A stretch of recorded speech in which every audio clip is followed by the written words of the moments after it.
is a beautiful, warm, sunny spring day in Birmingham, Alabama. And today we're at legendary Legion Field as ABC Sports and World League Posse roll out with the North American East Division champs, the Orlando Thunder, and the Birmingham Fire. Good afternoon, everybody. I'm Mark Jones in the house, along with Tim Brandt and Julie Moran. Tim, Orlando comes into this ball game winning 6 games in a row. Red hot. 7-1 record. These numbers are fairly indicative. Why? Look at the points per game. Now, last year, Orlando gave up 360 yards and 29 points a game to the opposition. They've turned that around. Scoring defense is strong. And look at the takeaways, plus 14. Same situation for the Fire. Now, the Fire have really gone hot here in Birmingham. They're 4-0, unbeaten at home, 6-1 in their last 7 games. But the thing that impresses me most, look at the points off takeaways. The defense is forcing the turnovers. The offense is converting. A very opportunistic defense for Birmingham. And I said earlier, it is hot, 77 degrees, slight wind, and it is a gorgeous day here in Birmingham. This will be Orlando's second turf game. Played turf the first time they played on turf this year. That was up in Montreal earlier this season, and they lost to the Machine. So we'll see what happens there. Also, this is a must-win for Birmingham. Orlando has already clinched. They're in the playoffs. They also have the home field. But for the Fire, this game is a must to stay in the playoff hunt. Okay, Orlando has won the toss and has elected to receive. Philip Doyle will kick it off. Wind blew the ball off the tee. He was ready to go. Now has to re-tee it. Grannis Bell and Stacy Simmons are back deep to receive the kickoff. Orlando Thunder, the hottest team in the World League right now on a 6-game winning streak. Grannis Bell bumps into Simmons and takes the ball out of his hands. And he returns it out to the 13-yard line. The tackle made on the play by Craig Ogletree. Let's have a look at the quarterback for Orlando. Scott Mitchell will start things off, and Mitchell was born to play quarterback. Tall, strong, and a rifle for an arm. His favorite target is Joe Howard Johnson. He's property of the Washington Redskins in a balanced offensive attack. Rick Cunningham is the guy they say up front has NFL-type potential on that offensive line. An offensive line, by the way, that has only given up 8 sacks so far this season. That's tops in the World League. Daryl Clack is in the backfield. Mitchell comes up gunning on the first play, complete to Grantis Bell. Okay, let's have a look at the defense now. Arthur Hunter made the tackle that time. Up front, Otis Moore, Darrell Phillips, and Pelham McDaniels. The linebackers are a very active group for Birmingham. John Brantley leads the team in tackles. Junior Jackson, also a tough inside linebacker. Jackson replaces McGowan, who has a bad knee, but McGowan will play, and Brantley and McGowan are the 2 leading tacklers. And Tim, in the secondary, those 2 safeties, Miller and Hunter, love to hit you. On second down, the give is to Clack, and he'll be close to a first down. He's tackled by Paul McGowan. Had some action last night in the World League. New York, New Jersey put the hurt big time on Barcelona, 47-0. Look at the numbers for Reggie Slack, 25 for 33, 333 yards. The sad part of that is they win big, but they're eliminated nonetheless. And Sacramento wins 21-7 over Ohio. David Archer with 3 touchdown passes in that game, bringing his total to 22 for the season. And the Surge need just 1 win to clinch. Sacramento, one of the hottest teams, along with Orlando, coming into week 8 here in the World League. Pardon me, week 9. Just that far, I think the 2 plays were indicative of what Orlando is going to try to do. High percentage, short things, trying to be patient. See Birmingham, they're at 5-2-1. They need some help from other teams to get a loss out of San Antonio and Sacramento to sneak into the playoff picture. Orlando's already clinched, and so has Barcelona in the European division. That European division is really down as compared to last year. Fumble on the snap. I don't think so. I think he just tucked it away. It was a quarterback sneak to get the first, and I think he has enough to do that. Okay. And they'll move the sticks. You mentioned his size. Mitchell's 6'6", 236. You give him the quarterback sneak, and with the power that he has in those legs and the extension with his height, he'll pick up the first almost every time. Watch him now. Gets behind Rose and Lasso. Do, re, mi, Lasso. Lasso and Blaine, no thorns, Rose.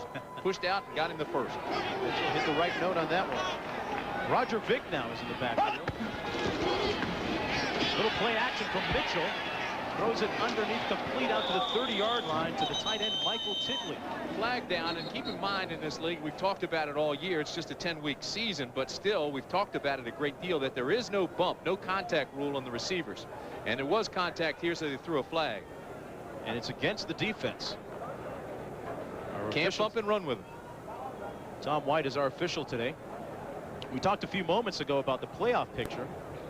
We look at the two teams that are in, Barcelona and Orlando. Frankfurt, London, Montreal, Ohio, and the Knights are all out. The wild card picture involves mostly the North American West teams, Sacramento, San Antonio, and Birmingham. But Birmingham needs a win today. It's going to be interesting to see if Barcelona can regroup. They want momentum going into the playoffs. Last night they were smoked, and next week they have to travel to Orlando. Our other game today is San Antonio in Frankfurt, so we'll be updating you on the score of that one.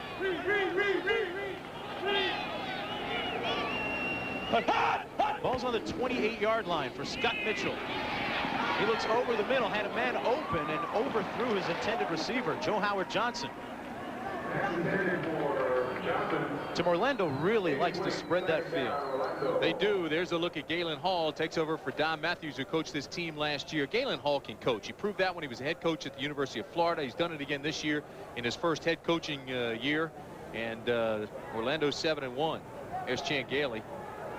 Served 6 years with the Denver Broncos, 2 of which he was offensive coordinator. The Broncos went to the Super Bowl. He was head coach at Troy State. They won there as well. Give us to Darryl Clack that time, and he's out over the 30-yard line down to the 33. Gailey was pretty concerned about their 2-minute defense. Last week against Montreal, they collapsed late in the game, and he said he was going to put in some new defensive packages, Tim, this week for Orlando. Well, basically to defeat the no huddle. You see Orlando coming out again with no huddle. They're lining up, and they all check their wrist for the play. Well, now he's countered, and Birmingham defensive unit are carrying wristbands with plays on it as well, so there is no confusion. Scott Mitchell back to pass. Under heavy pressure, unloads it for Clack. Complete at the 49-yard line. Scott Mitchell unloaded it just in time. And John Miller stuck the receiver. And there we see the wristband on the Birmingham defense. Here's a look at John Miller. Tony Boak was coming, putting the pressure on Mitchell, but Mitchell, using that height, just threw over top of him, and there is Scott checking his plays. Boy, we got all kinds of cheat sheets on the field today. Hey, when in doubt, look about. Better cheat than repeat. Cooperating graduate.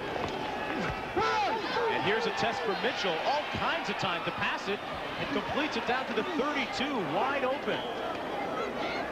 Let's talk about him. Scott Mitchell has really developed this season. This has been the best thing for him. There's no question he could play. He left Utah after his junior year. Watch him throw here. Threw for almost 9,000 yards and 69 touchdowns in 3 years in college. Here, the play action fake, not particularly strong, but here's where he's sharp. He waits, he looks, he checks 2 different receivers, finally finds a guy in the open seam and throws and hits him. And there's Joe Howard Johnson, who separates from defenders as well as any receiver in this league. Mitchell already 3 for 4 for 44 yards. Play action, rolls out, and has a man wide open. That's Chris Ford, and it's incomplete. You saw some of the ball handling skills that time by Scott Mitchell. And we have to remember, in the World League, you must have 2 feet in bounds for it to be ruled complete. Same as the NFL. Here you have to get both in, but you have to have possession to do it. He still doesn't have possession. His foot's on the line, so that wasn't even close. Good call. So it's 2nd down and 10.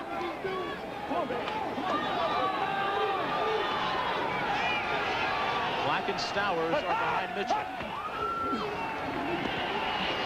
Dumps it out in the flat, completes it to Clack. Clack out of the backfield down to the 24 before being pushed out of bounds by John Miller. What you have is experience. You've got Clack and Vick. They've both been to the NFL. You've got Mitchell, who plays behind Marino. And look what's happened. Joe Howard Johnson from the Redskins. And this is the productivity you're getting out of your skill position. 10 touchdowns for Mitchell. Roger Vick well over 400 yards. Joe Howard Johnson 40 receptions. So they've got the people that know what they're doing in the skill positions. It's made a major difference. Yeah, with all apologies to Danny Glover and Mel Gibson, those 3 have more weapons. A lot more ammunition. Mitchell pulling the trigger again into the end zone. And it's knocked away by J.R. Hollywood. Yeah, John Robert wants that one back, too. He should have made that interception, and he knows it. The ball was there. He positioned himself well. Actually, he was beaten. but played it inside out and used that sideline for leverage, and he should have made the pick here. This is a ball that's underthrown by Mitchell after we applauded his talents, but watch this. Holland comes over, he has it read, all he has to do is go and pick it off. Went up, it was in his hands, and it went right through. One of those Birmingham bad boys in the secondary. Tracy Bennett now in to try a field goal from 42 yards away. He's 10 of 12 on season and an accurate leg. And this one is dead center. He improves to 11 of 13 on the year, the World League's leading scorer with 53 points, and puts on 3 right here. Stick around.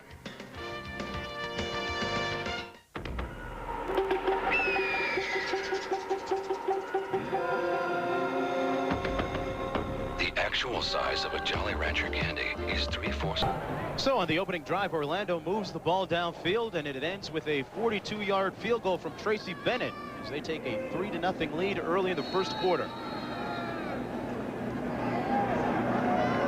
Anthony Green and Eddie Britton are back deep for the kick. This is a short one down to the 18-yard line, fielded by Britton. Britton doesn't get a chance to use any of that 4.2 speed of his, and he's tackled at the 25 by Kevin Guidry. The quarterback for Birmingham is Mike Norstedt. 4 touchdowns. He's thrown 10 interceptions. He's not pretty to watch, but he just simply gets the job done. And so does Willie Boyer, his favorite target. He's the team's leading receiver, their go-to guy. And on the offensive line, most of you World League trivia fans will recognize Cesar Rentai, the first pick ever in the World League. Keep an eye on Joe Valerio, too. Kansas City Chiefs. He's the right tackle. First down and 10 for Mike Norstedt on the 24. Elroy Harris is the lone back.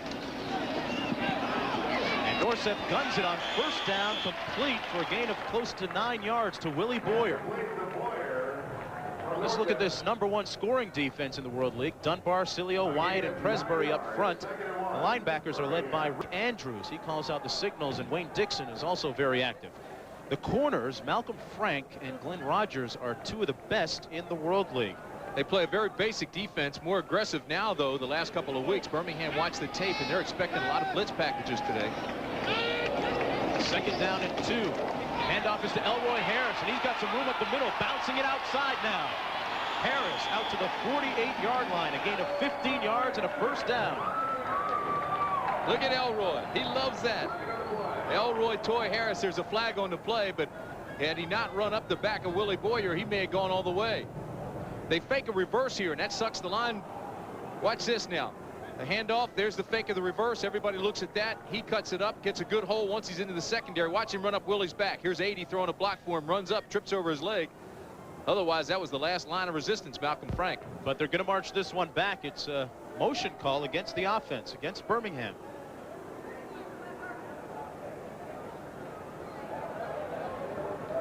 This is a must-win game for the Fire. They're 4-0 at home here. Illegal formation on the offense, 5 yards, still second down. So that'll set up a 2nd and 7. Head coach Chan Gailey going to his playlist. Mike Norstedt, they describe him as having that Jim McMahon type of mentality. Really tough. Last week, made a tough run into the end zone in a key part of the game. You're going to see him going a lot at the corners because Frank and Rogers played man-to-man. Here's Harris on the run. He's out over the 30, down to the 32-yard line. Right now, let's go downstairs to Julie Moran. Julie, what do you got? Well, Mark and Tim, at the beginning of this season, Scott Mitchell was an unknown commodity. He was known primarily as Dan Marino's backups, but 8 games into this season, he's become a World League star. And Birmingham said they're putting in several defensive packages today just to stop you. But you told us yesterday you like being a marked man. Yeah, I like it when they do different things, and that that helps me out. It gives me an opportunity to make a big play and make some things happen out there. So far this season, they've played pretty vanilla defense, so hopefully we're going to see that in this game. Now, do you think your success in this league has really raised your stock with the Dolphins? Well, I hope so. I don't think it can hurt it. I'm just trying to get better as a football player, and then I'll deal with that situation when I get there. All right, thanks a lot, Scott. Back to you, Mark. Okay, Julie. Got a flag down on the field. False start, number 42 offense, 5 yards, still third down. Steve Avery moved on the play. You know, I really like the way that Scott Mitchell handles himself. He's plays within himself. He also is reserved when he speaks. left-hander, backs up Marino. We talked about that. But in college, he left after his junior year after throwing 9,000 yards and 69 touchdowns. That must have a rubber arm. 9,000. Norseth out of the shotgun. He's flushed out of the pocket and has to run it now. He's got some speed, and he tiptoes out of bounds, and he looks like he's got the first down. Oh, he's got it by at least a yard. He knew where the marker was. He got outside the containing man and made it to the marker. And guess what? We've got another flag on the field. On the offense, on defense, 15 yards. This is going to be marked off against the defense at the end of the play. 15 more yards for Birmingham, but watch the play. Again, Norseth finds his guys covered, but he also feels the pressure. Tries to get outside. Now watch this. Puts a little juke move on Dunbar, Carl Dunbar, and gets to the first down marker. Great read, excellent play. Malcolm Frank couldn't penetrate, finally knocked him out of bounds. Downs, number 20 on the defense, 15 yards, first down. And he knocked him out of bounds late, so there's the personal foul on Frank and 15 more yards for the Fire. What a job Galen Hall's done this year with Orlando. Really turned him around. You know, Tim, it's interesting. He said yesterday that he doesn't think his team has played a complete game offensively all season long. That's a scary thought. Look at Galen O. Would you ever think he was a former quarterback? 100 pounds earlier, huh? Eddie Britton's in motion. They fake the reverse. Give it to Harris up the middle. Elroy Harris hand walks it down to the 36-yard line. A pickup of 13 yards. Exact same play they ran before for the big gainer that was called back on a penalty. The quick opener. Look at his numbers. 40% of the Fire's rushing yards come from Elroy Harris, and Willie Boyer gets 42% of the receiving yards. So again, for the second time in a row, it's Harris who runs up the back of Boyer, and that stops him from getting a little bit further. But that play's worked twice now, and I suspect they'll go to it several more times in this ball game. You do like to see your receivers blocking downfield, though. First down and 10 for the Fire.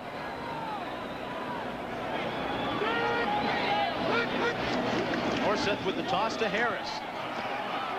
And this time he's stopped up at the line of scrimmage by Dean Witkowski. Good penetration that time by Orlando.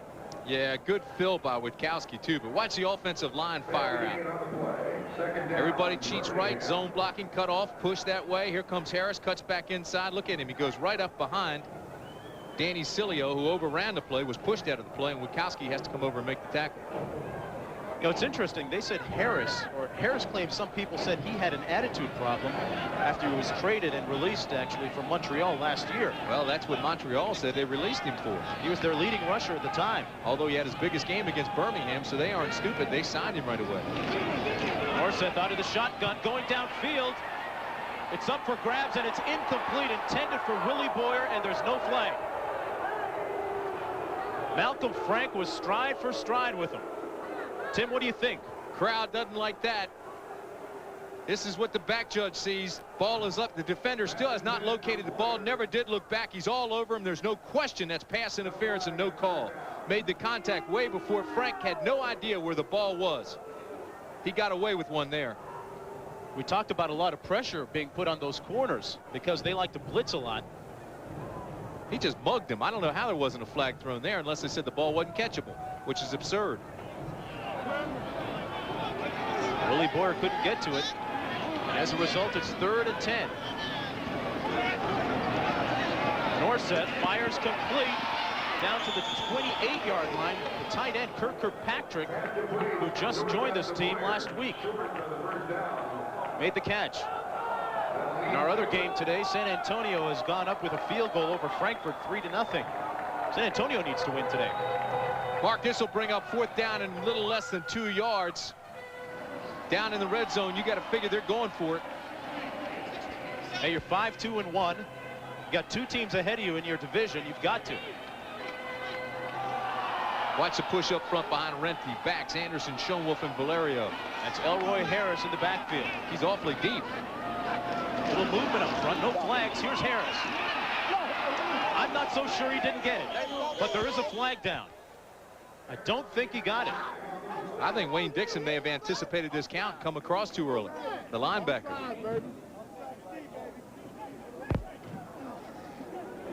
And by Dixon's reaction, well, you guessed it. It's against Orlando. Dixon, 6'2", 245 out of Oklahoma. Offsides. Number 78 defense. 5 yards. First down. Called it on Carl Dunbar. Dunbar jumps. I can't believe, though, how far Harris was in the backfield. I mean, it took him 7 yards just to get back to the line of scrimmage. Long way to go. 4th and short. There's Carl Dunbar. Good player versus the run. Time a little too quick, though. This is the 8th play of Birmingham's opening drive of the first quarter. Norseth fires complete over the middle to Mark Hopkins, his tight end. Boy, Norseth is really mixing it up nicely. He's gone to Boyer a couple of times, finds Hopkins. Chan Gailey told Norseth all week that he's got to be able to read fast, react quickly, burn the blitz, high risk, high reward. He's done that so far. Although, to be brutally honest, Orlando has not done too much attacking. They've been pretty much vanilla, very basic defense.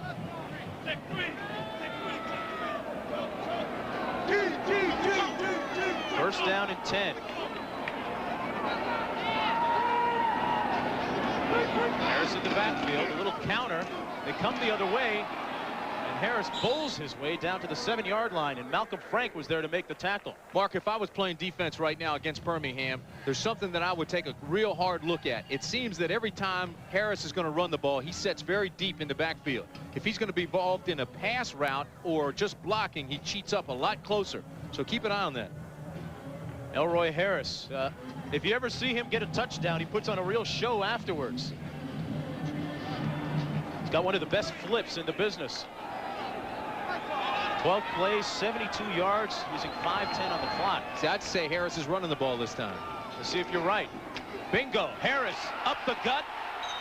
Touchdown, Birmingham. He took it in the house. There he goes. There's the flipper. Back flip Harris. And there's the hammer. I'm telling you, though, if I'm a linebacker, you could see he was going to be the ball carrier because he took that deep set again. So I'd lock right on him right now, and where he goes, I'd go with him. He's played big this drive, I'll tell you that. Tim, is that something that you pick up in the booth? Let's listen to this first, though. Just a big, strong runner. Harris, 5'10", 225 pounds, came into the game with 378 yards. The extra points good as well. They lead 7-3. So Birmingham answers Orlando's field goal with a touchdown of their own. It's 7-3. Elroy Harris answers with a touchdown, and Birmingham goes up 7-3 with 3:08 remaining in the first quarter on a beautiful, sunny, hot day here in Birmingham, Alabama. Philip Doyle's kickoff is 7 yards deep in the end zone, and Grantis Bell says, "I'll take it on the 20." There's a timeout down on the field, and we'll be back in a few minutes. It's the World League on ABC. Why did you switch to Suave Super Stick deodorant? My kid's big game, and I was out of deodorant, so I used my son's Suave Super Stick. Well, it couldn't have been any closer in the game or the stands, but my kid's possession by each team, and both teams have scored. It's 7-3. Orlando has the ball now, starting off on its own 20-yard line. Scott Mitchell was the story early on, 4 for 7, 57 yards in the air. Of course, for Birmingham, it's been Harris, 28 of the 75 yards. He hands it off to Roger Vick this time. He lowers his hat and bowls his way out to the 23.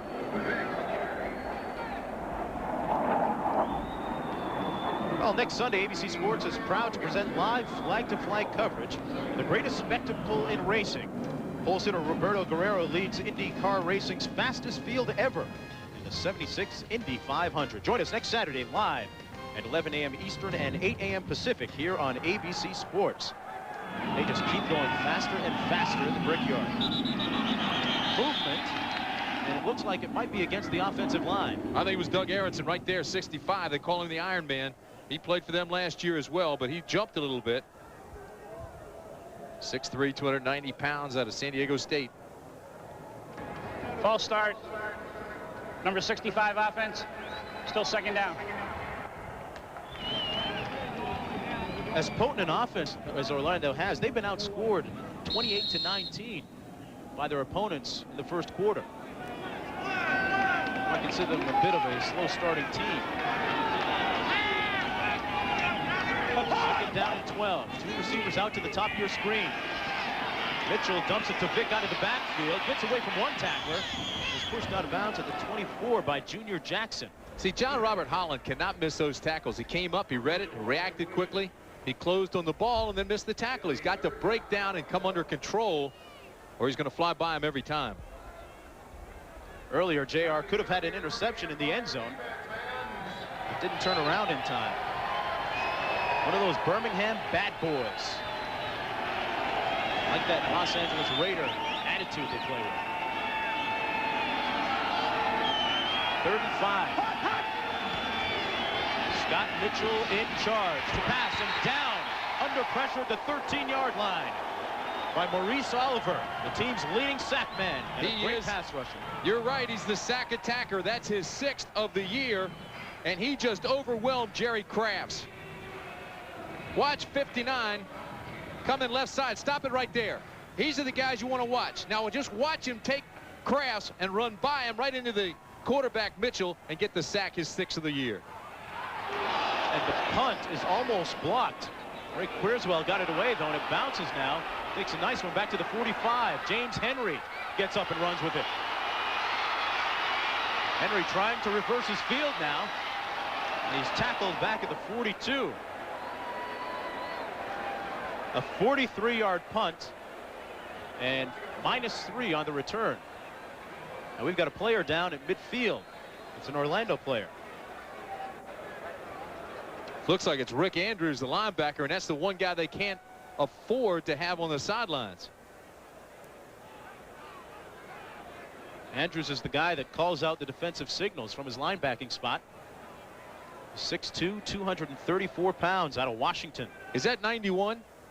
Boy, that's 91. That's the one guy they said they can't lose. He makes all the calls, as you mentioned, but he's also the leader out there. That defense gets him in the right spots, make sure everybody's squared away. He's the attack guy, the bell cow, the one everybody follows. The way starting the return, 15 yards, number 91 on the receiving team. First down, timeout. You heard the call. And we're going to take a timeout with 1:13 remaining in the first quarter. Come on back to Birmingham.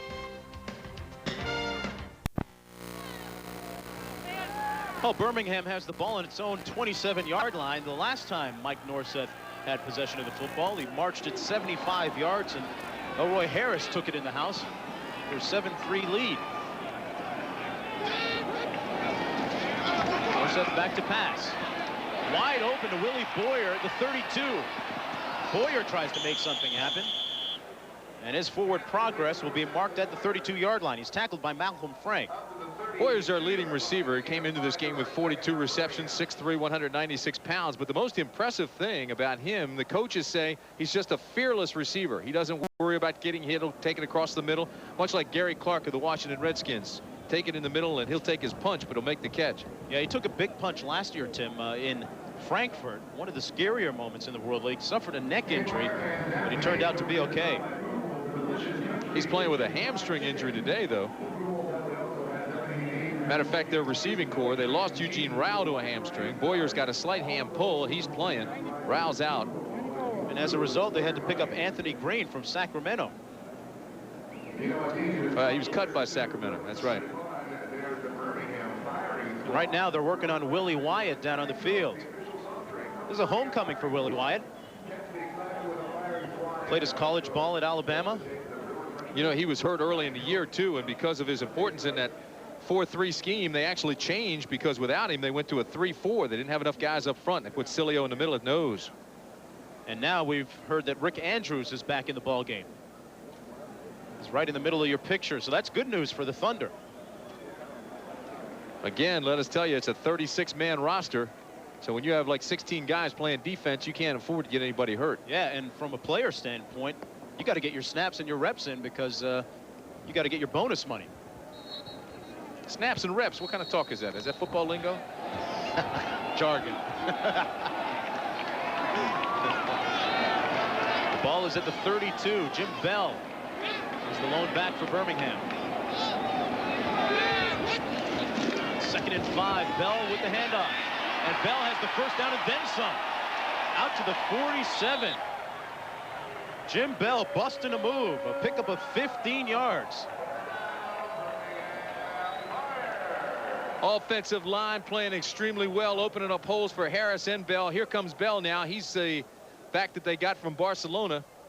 Again, once he gets by that line, see, he's back into the secondary. Now he's just trying to get some blocks. Can't get by Crum. Tries to go over top of him, and Crum makes the tackle. But nice play by Harris. I mean, Bell, correction. Got 7 seconds remaining in the first quarter. Norseth almost trips. Now fires incomplete to Avery. And that'll be the last play of the first quarter. Hold on a second. I take that back. There's a flag on the field.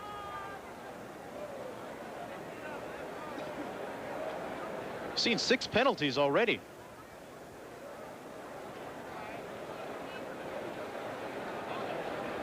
A little officiating conference call going on right now. Well, you've got Tom White, the referee, talking to Ed Manning, the umpire, so it happened in the secondary. And it's against the offense.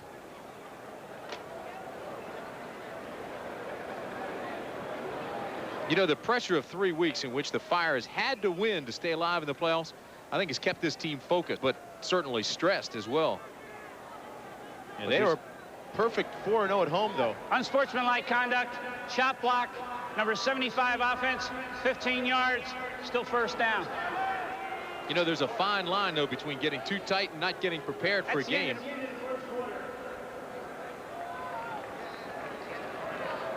And Tim, just to pick up on that, this Birmingham team has responded to pressure situations before. We'll return with more World League action after this word from our ABC stations. Right here, keep an eye on him. They called a chop block. Now watch what happens. Anderson and Schoenwolf both double down. Now here goes Schoenwolf, just loses footing, goes down. They call that a chop block personal foul. They move him back 15. It looked like he just slipped. Not intentional. That's how you get people's knees taken out. I had some players telling me before the game that this turf was extremely slippery. Well, it is. is. Bell. We were running on it yesterday. It's really worn out, and this is going to be the last year for this turf. They're going to take it out after the season. And by college football season next year for Alabama and Auburn and all the high school games that they play in here as well, they'll have a new rug down. The home of many football legends, including Paul Bear Bryant. A lot of coaches wanted natural grass in here, but because they play so many games in here, 80-some, counting the high school games, they just didn't think it was feasible, so they're going to stay with the artificial surface. Extremely busy arena, football field. 2nd down and 24 after a gain of 1 by Bell. Norseth fires, incomplete. His intended receiver was Willie Boyer, but he slipped. 2nd time we've seen that. Malcolm Frank, the former Seahawk, all Southwest Conference out of Baylor, had ideas of picking it off, but he couldn't get over top of Boyer. As we look at the first quarter statistics, neither team turning the ball over, which is why they have good records. And this is fairly indicative of the way the game has gone. Orlando leads in yardage for passing, and then it's Birmingham leading in yardage for rushing. And no turnovers. Clean game, 2 solid ball clubs. Talking about Frank, he has 6 tackles already in the ball game. Norseth going up top. And he overthrows his receiver, Eddie Britton. Now, Britton has 4.2 speed, but would have taken 3.5 speed to get to that one. And you don't even have that. No, no. You saw me run yesterday. I'm a sundial man. You tie me with a sundial. So into punt is Kirk Maggio. Maggio is 2nd in the World League in punting average, but 1st in net punting average. And that's exactly where he wants to finish when they start handing out the bonus Monday in 2 weeks. Joe Howard Johnson is back deep for the punt. A low line drive kick by Maggio, returnable ball. Joe Howard Johnson takes it out to the 37-yard line. You know, I think Joe waved his arm. He was going to call a fair catch, and they caught it off the turf and made positive yardage out of it. 39-yard punt, 8 yards on the return.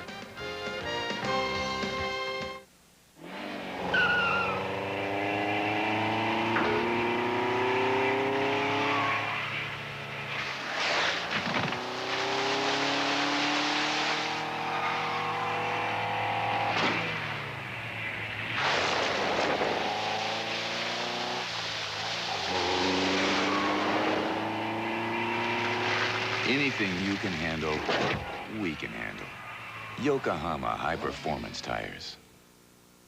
This month, the Lake Edna players present the Wild West Review, and it's a must-see. And for a must-eat, try new KFC Honey Barbecue Chicken. You're gonna love it. New KFC Honey Barbecue Chicken for a limited time in Lake Edna or your neck of the woods. Come and get new Honey Barbecue Chicken and a Pepsi, and get a free Pepsi Gotta Have It card, good for discounts on everything from tennis shoes to a cruise. Get it this week only at KFC. Just a few moments ago, Kirk Maggio of Birmingham got off a 39-yard punt. Not one of his better efforts, kind of a low kick. But this guy can get the job done both on the field and off the field. A very talented artist. Here's a look at some of his work. Some of his drawings, extremely colorful. And that was Cindy Crawford. He actually sent one of his drawings to Cindy Crawford. And Cindy, if you're watching the game, then please call Kirk and let him know if you received it. You getting a percentage of this or what? Kirk Maggio, you see his right hand. Last week he broke that after a poor punt. Slammed his hand into the turf. Kicking with pain, though. Tough guy. Scott Mitchell, complete to the 47-yard line, and what a hit by J.R. Holland. Oh, here we go now. Tempers start to flare. This game's big time. Cunningham came in, threw the first punch, and if you throw a punch in this league, you're supposed to go and sit out two plays if they throw a flag on you, but I don't see any flags down. Scott Mitchell's trying to calm him down. That'll get the crowd involved in the game. To this point, they've been fairly quiet. Yeah, they sold over 20,000 tickets for this ball game. It's been a late arriving crowd. No calls. No flags. No penalties. Football, the way it ought to be. We're just underway here in the second quarter. 7-3, Birmingham leads Orlando. Mitchell now hands it off to Darryl Clack. And Clack makes it down to the 45-yard line. Clack, one of the two guys that has over 400 yards rushing. Both he and Roger Vick coming into this ball game with 411 and 417 yards respectively. They've really complemented each other extremely well, and both have that experience. Of course, Clack played with the Dallas Cowboys. He was originally a second-round draft pick. Roger Vick gained over 1,000 yards with the Jets over 2 years. Clack, a great receiver out of the backfield too, but this time he stopped up at the 48 by Pelham McDaniels. Nowhere to go. Big number 77 with a nice play that time. That'll set up 3rd down and 4. Pardon me, 3rd and 10. McDaniels read it. Nobody blocked him. He came through uncovered. 77's there and just takes him on. Cunningham just gave him the old swinging gait. Never did block him. Orlando showing 4 wide receivers now. Mitchell throws underneath, complete for the first down. It's punched away by Tracy Sanders. Loose ball, and let's see who got it.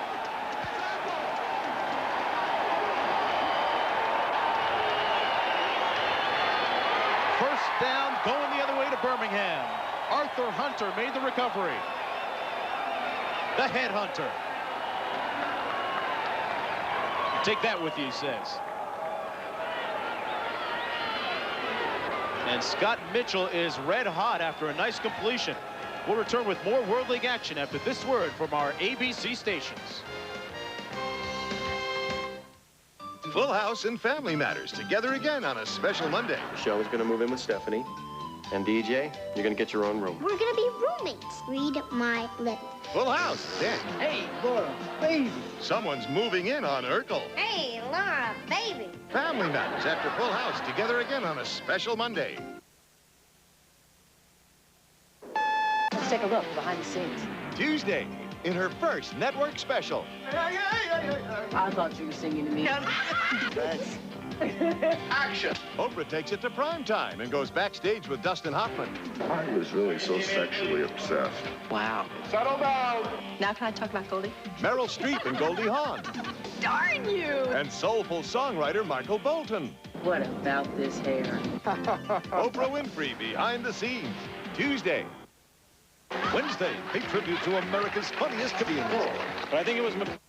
Mommy says to clean in proper order. Glasses, silverware, dishes, then pans. Pork grease. Ew. Mommy never says you, Dad.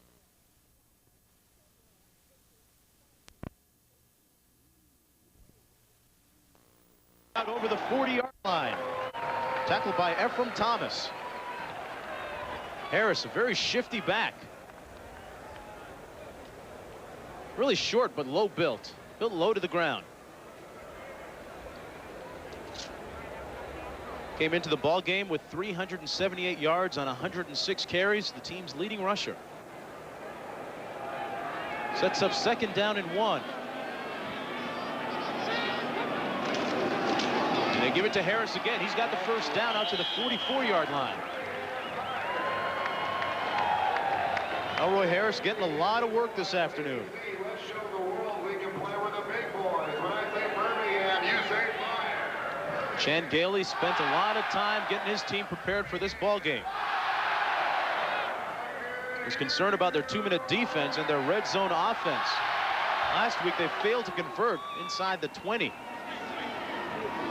Do it as much as he would have liked to.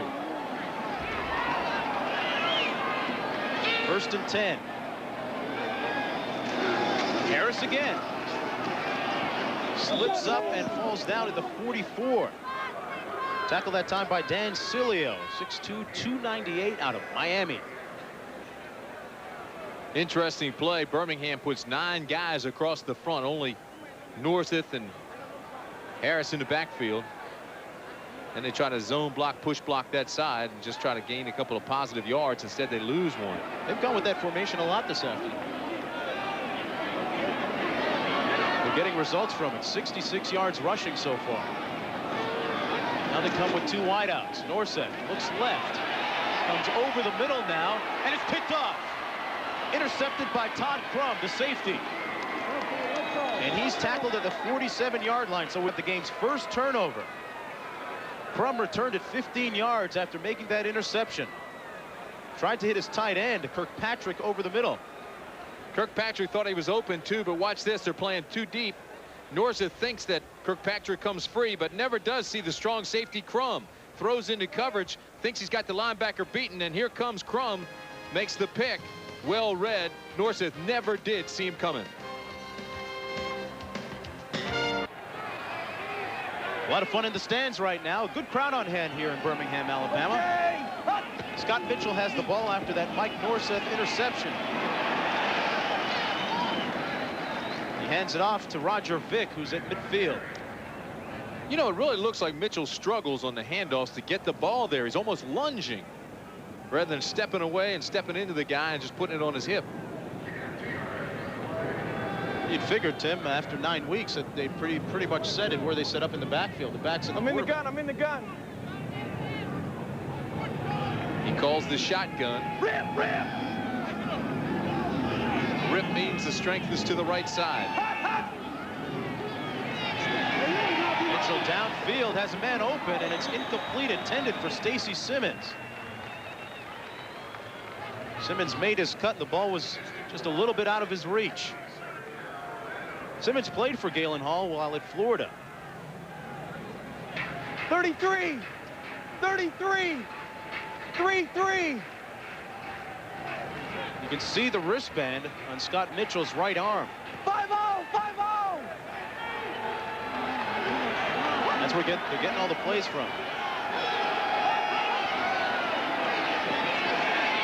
Mitchell underneath, wide open. Number 84, Grandis Bell.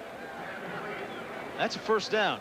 It is. Again, they use Joe Howard Johnson to clear out and let Bell come underneath. 7.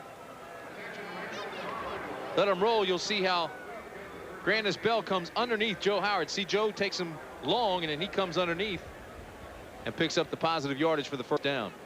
Just a regular clear out.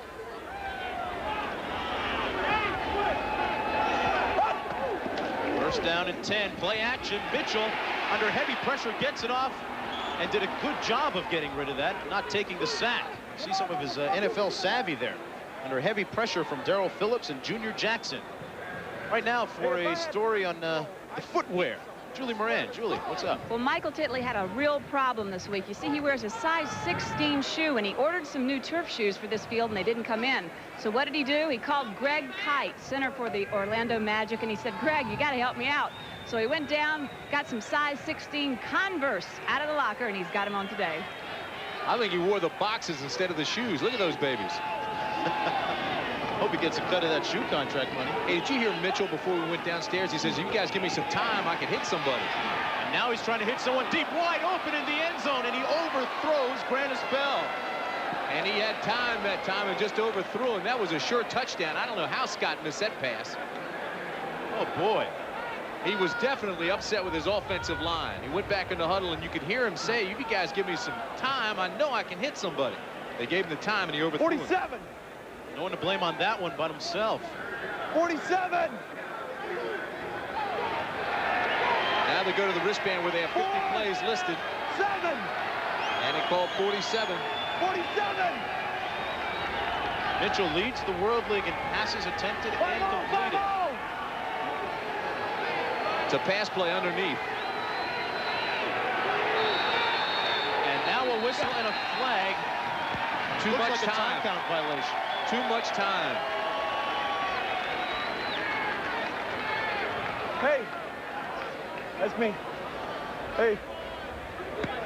Right. That's right. We got it. Offense, 5 yards, still third down. They'll push him back 5 more. Setting up 3rd and 15.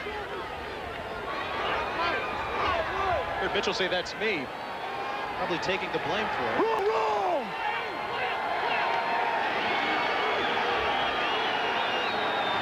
This crowd coming alive now. 3rd and long. Mitchell. Incomplete right at the first down marker for Bell again. And that one was a catchable ball. It was well thrown. It was a catchable ball, but Tony Bullock was coming down on Mitchell. He probably had to rush it a little bit more than he wanted to, but Bell got his hands on it. Probably should have had it. It would have been a tough catch.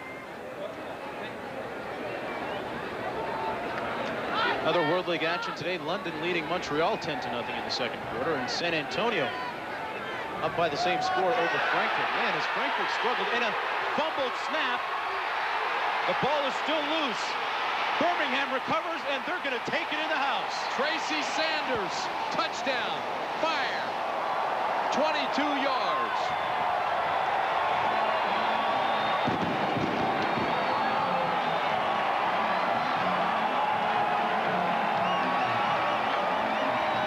How about this? The fire is blazing.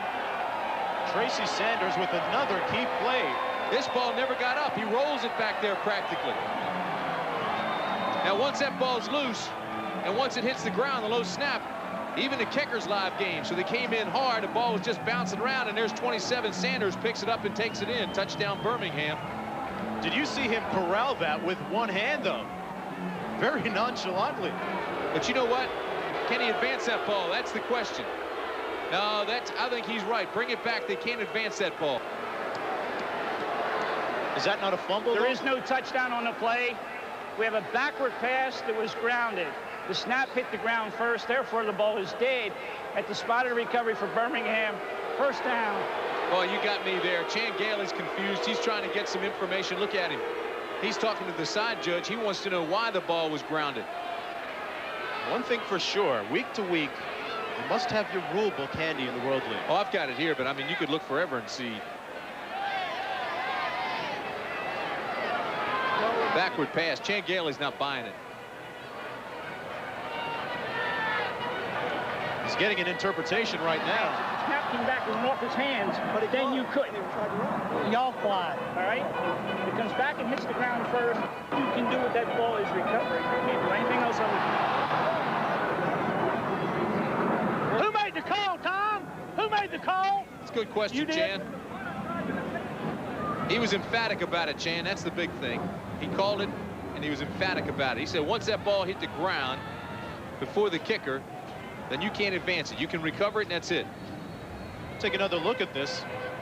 Snap really never did get there. No, it didn't. So he's saying once it hit the ground before it hit the kicker, the only thing you can do now is recover it.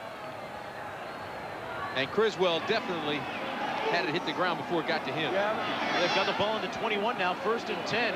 The chance to capitalize on that turnover. Jim Bell inside the 20 down to the 19-yard line. Right now, let's get an update from Roger Twybull in our other game in Frankfurt. Roger.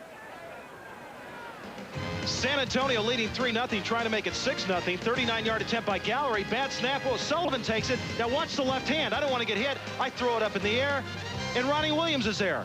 It's a get lucky touchdown, and it's 10-0. San Antonio leads. Oh boy, memories of Garo Yepremian. Back here at 7-3. Blitz is coming. And Norseth may have seen it. Oh, there's no question. They were right in front of them. They loaded up and said, hey, we're coming. We'll talk it over with 7:10 remaining in the first half. Birmingham leading 7-3. On ABC Sports. 2nd down and 8 right here. Birmingham with the ball at the 19. Orlando coming with a blitz. They toss it to Bell. And Bell maybe gets 1 yard. Dan Cilio made the tackle. We didn't see too much blitz from Orlando earlier in the first quarter. Tim, you figure they might be coming a little more here? Well, I think now that you're getting down deep, you may see it. They came with the blitz that time, and they're trying to get more aggressive. They've been fairly basic and vanilla thus far. Birmingham trying to capitalize on the turnover, and the rule specifically states that a backward pass, which is at center, that snap that strikes the ground, can be recovered or advanced by only the offensive team. So it was a good call. Now the Fire have to capitalize. 3rd and 7. 2 receivers out to the top of your screen. Willie Boyer is to the near side. He throws underneath instead to Avery, and Avery pounds it right near the 1st down marker. He's got enough for the 1st. Norseth coolly that time dumped it off to his receiver underneath. I tell you, he's not pretty, but he does get the job done.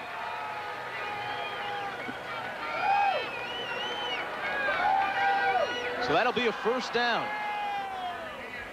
Huge 1st down. They not only now stay in the red zone 1st down at the 11, but they also, with a 7-3 lead, can melt that clock as we get toward halftime now in the 6-minute mark.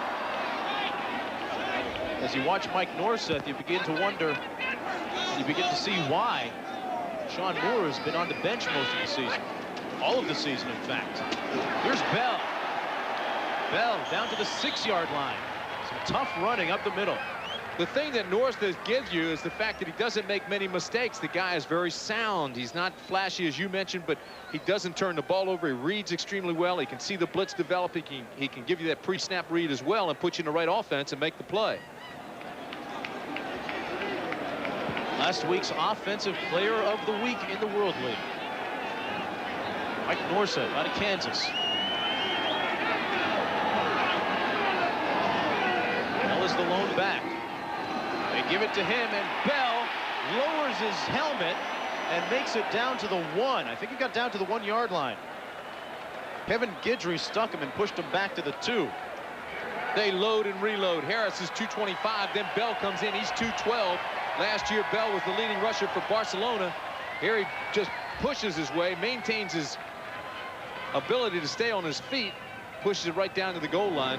It's at the 1-foot line. Bell last week had the winning touchdown in overtime to give them the win over Montreal. Had low center of gravity, gave him good balance, and he came right back, popped his way down to the 1. They got 4 cracks at it now from the 1-foot line. Norseth to pass. Tried to find his tight end, number 88, Kirkpatrick, but Kirkpatrick couldn't get free, and there's a flag down on the field. Yeah, Larry Up's in the field, Judge. No question he had to throw a flag. It came late, but there was contact. Guidry was keeping Hopkins on the line of scrimmage.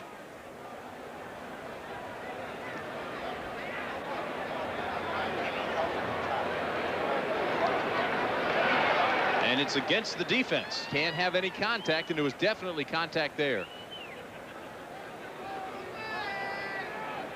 You know, that's that play they were running where they zone block. Everybody comes down and blocks down the line of scrimmage. Holding. Number 27 defense. Half the distance to the goal. Still 1st and goal. so it moves from the 1-foot line to the 6-inch line.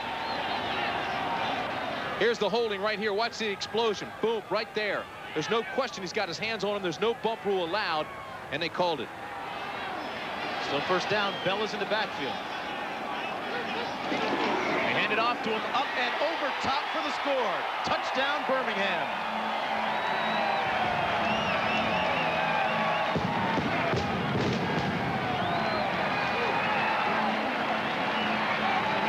Stoke that fire. Jim Bell with another touchdown. First thing you want is the push from the offensive line. You get that. Now you want to be able to get over top, take those guys down. He does, and he breaks the plane with the football. Watch this. Here comes the linebacker. Get the fill. Boom. Here comes 53 Crum. He makes the contact, but then Bell takes him over with him. Touchdown. Bell said he was happy to be back on this side of the world. Enjoyed his time in Barcelona, but he's getting homesick. The extra point is good, and Birmingham goes up 14-3.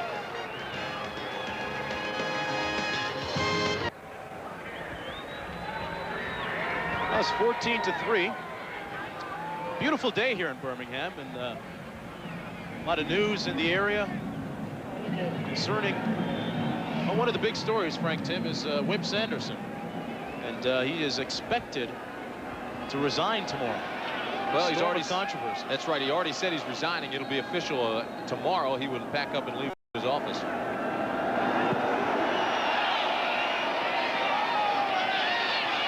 The kick is received by Stacy Simmons, and he fumbles it. What a hit! And Birmingham gets it back. Anthony Henton lowered the boom on him. We talked about it in the pregame. Birmingham has to win to stay in the playoff hunt. Orlando has already clinched the title and the home field. And these two teams are playing like it. Watch the punch. Bam, right here. And Jim Bell recovers it. Henton with a great lick, though, to knock that thing loose. And here come the fire again. Boy, you know, you get to see some of the teams around the league. This Birmingham team is second to none in hard hitting. They can hit. I tell you, you come in with hits like that, you're going to win all the time. That thing right there is what you call a slobber knocker. Pass me a tissue, will you? Let's see if they can capitalize. Norseth hands it off to Elroy Harris, who's inside the 20 down to the 18. He's tackled by Robert Presbury. Now you wonder if Orlando is just a little bit flat looking ahead to the playoffs, whether they really concentrated on preparing for this game. I mean, they've already locked up their division. Well, I asked Galen Hall yesterday if he could see any difference in the club now that they've clinched. He said absolutely not. They're taking them one game at a time, the old cliche. He says, but these guys really do. But it doesn't look like it now. Harris in the backfield, 9 rushes for 44 yards. Britton in motion on the reverse. He can fly, look out. Britton couldn't cut it upfield, and he's tackled at the 17-yard line by Thomas.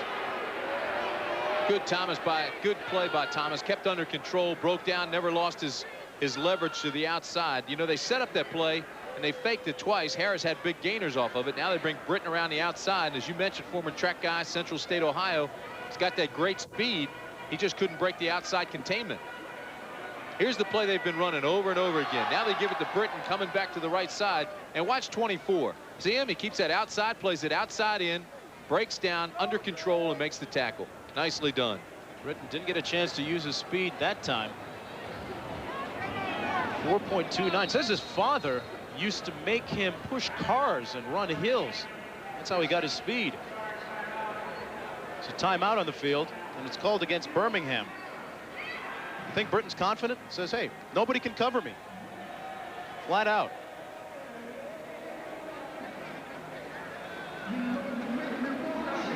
What a spectacular day in Birmingham. Good crowd, good football.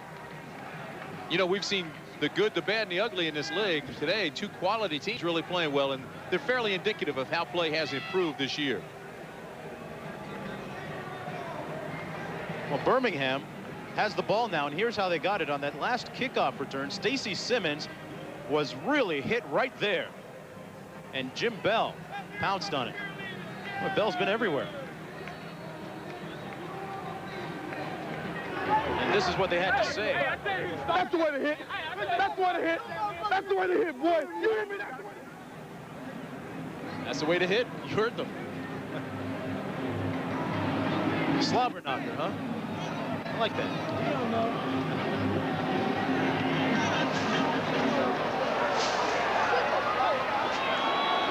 Here we come on 3rd and 4. And another flag on the field. This one is going to be called against Birmingham. Delay of game. They just broke the huddle. They just came back from the timeout. Figure that one out.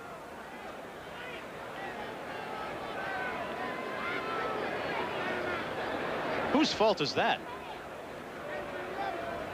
That's what Chan Gailey wants to know. Delay of game. Well, coming up on the Prudential halftime report, we'll take a look at our first half highlights. And Tim will tell us about some of the World League players with NFL potential and possibilities.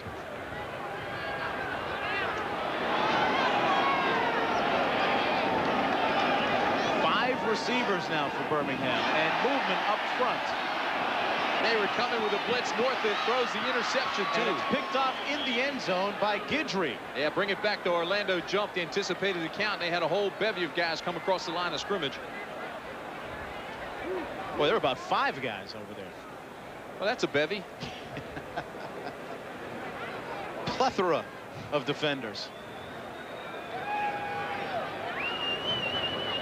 Norseth probably figured he had a free one and took a chance anyway into the end zone.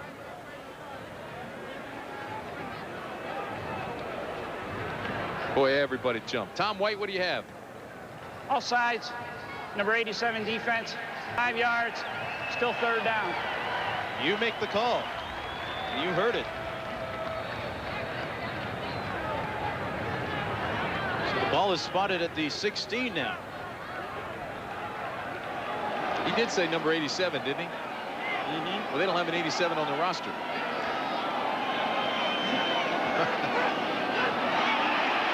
And I think we're going to have another flag into the end zone. Norseth, and no interception this time. And Guidry broke it up again, intended for Willie Boyer.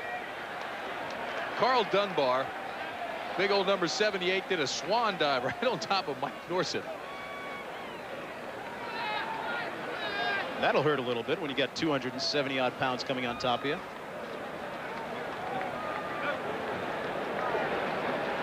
Watch this. Watch number 78. Now, there's the offsides.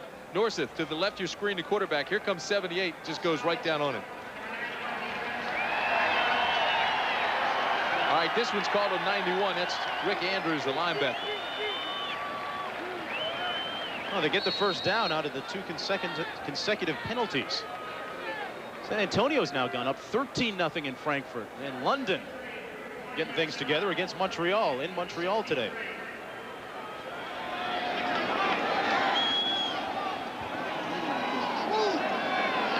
Elroy Harris is in the backfield. Everybody up tight, 9 guys. I like this formation. They give it to Harris. Harris down to the 7-yard line.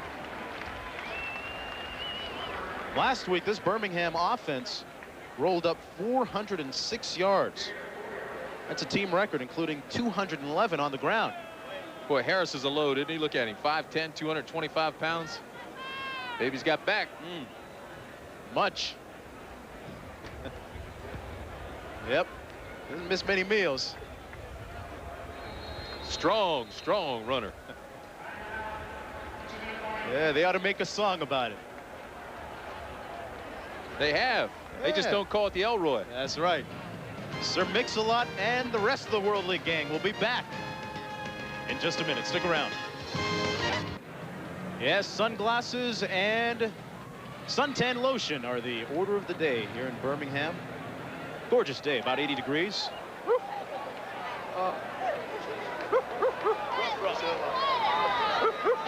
Well, some guys get all the good assignments, huh? 2nd down and 6. Ball is at the 7-yard line for Birmingham.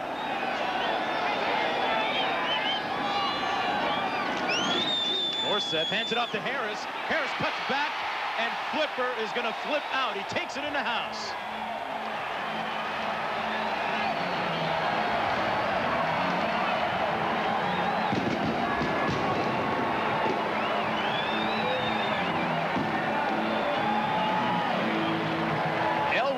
Harris with his second touchdown of the day. Floodgates have opened. They pull. Counter Trey. They bring the big guys to the right side. Harris comes off their hip and scores. My. Renty backs pulling Valerio strong. Everybody up front doing their job, and Harris just followed them in. Doyle with the extra point, up and good at 21-3. Birmingham in control here.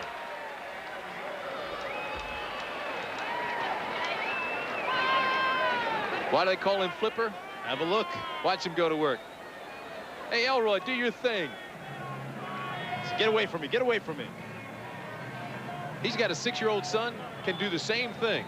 That's a talent. Oh, boy. That's tough. That's tough. I'm not about to try that or any kind of bungee cord jumping. Saturday on ABC Sports, it's a special day as the World League regular season comes to an exciting close. In a possible playoff preview, division champions battle as Barcelona travels to Orlando, and first is going to be Montreal against the New York, New Jersey Knights. New York finishing the season strongly with 5 consecutive wins so far. And our other game, Barcelona will take on the Orlando Thunder. That's where Tim Brandt, Julie Moran, and yours truly will be next Saturday. That's 1 o'clock Eastern Time on ABC. I'll tell you, I'll take some of this weather next week.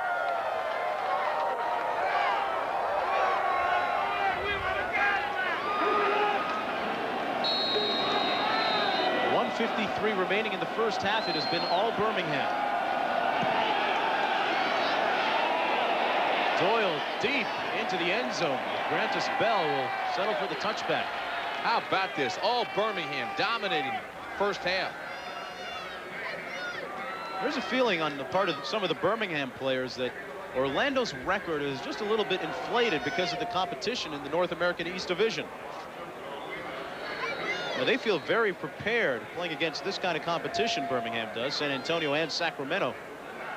Well, when you look at the West, they've just been beating up each other. That's the key there. And then Orlando's pretty much dominated. Of course, New York, New Jersey got off to that slow start and contributed to that 7-1 Orlando record. Yeah, what about Reggie Slack yesterday? Over 300 yards passing. 333. Impressive. Been a good year for him, as it has for Scott Mitchell. He throws complete to the 26-yard line to Howard Johnson. 9! Scott Mitchell trying to move this team down the field with time winding down here in the first half. McGowan was playing with a bad knee to start. Remember, we told you that at the beginning of the game. They started Junior Jackson, but this is McGowan down now, injured again. He's one of the guys that just closed on Joe Howard Johnson, got the tackle, but never got up. We've got a timeout down on the field. Here's another look at the injury. Top right, watch this now. Here comes the linebacker in the corner. They'll both collide. Joe Howard tries to get out of the way. And Tracy Sanders and Paul McGowan both hit heads. Well, Sanders has been all over the field today. Caused a fumble, recovered a fumble. One of those Birmingham bad boys.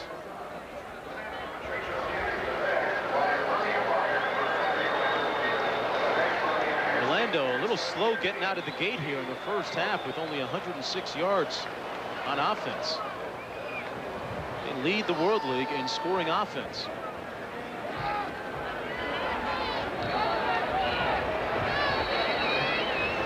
It's McGowan on the sidelines. $1:34 remaining in the first half. Mitchell steps up and guns it complete to midfield to Joe Howard Johnson. They still have plenty of time on the clock. 1:23. A pickup of 24 yards that time. 9! Now this is where Birmingham has been poor in the last couple of weeks. Their 2-minute defense. He's left. See how they defended this time. Hot! 5 receivers for the Thunder. This is Willie Davis, and it's incomplete. Well defended that time by Antonio Gibson. Antonio Gibson, a longtime veteran, played in the USFL for Philadelphia, played in New Orleans with the Saints. He's been around a long time. Again, playing just a little bit soft because of the time left in the first half, but the ball is high. That would have been a very tough catch.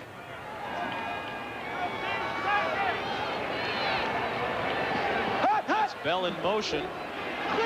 Mitchell gets rid of it quickly, took a lick too, and Bell hauls it in at the 45 and steps out of bounds. But boy, did he take a hit from Fred Foggy and Pelham McDaniels. Hey, but Scott Mitchell is a big guy, 6'6", 236. Take a look, Foggy gets there first. Watch this, boom. Hello, it's just me in the neighborhood. Left. Hot, hot. Mitchell now down to the 35, and they get out of bounds. Whistle Davis dead with the reception. Whistle it dead at the 33. Still have a minute to go. Mitchell moving the ball effectively. Now they'll move the chains, and the clock will stay at a minute. Right. I know I'm picking, but nobody. 9, 9, 9. Willie Davis almost was decapitated here. Joe Howard told him nobody was picking him up. That's the bad boys at work. That's Hollywood. JR.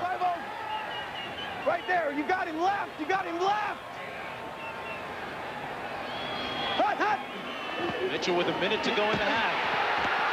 Eludes a tackler. Strong move by Mitchell and gets rid of it.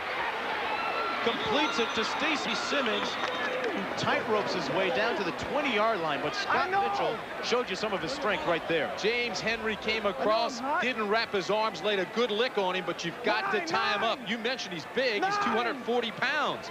Watch this, though. Mitchell will come up, and Henry's got him right there, and Henry falls off. Now watch, he starts to run, pulls the defender to him, just drops it over his head. Bam. You got the big play to Simmons. Got 50 seconds remaining in the half. Mitchell is moving this ball. He wants 6, forget about 3. And now under pressure again, dumps it off. No flag. Boy, no. Tony Bowick almost had an interception. Bad play by Mitchell that time. He felt the blitz coming. He just tried to throw it, unload it, and he hit Tony Bowick, the left end, right between the 7 and the 0.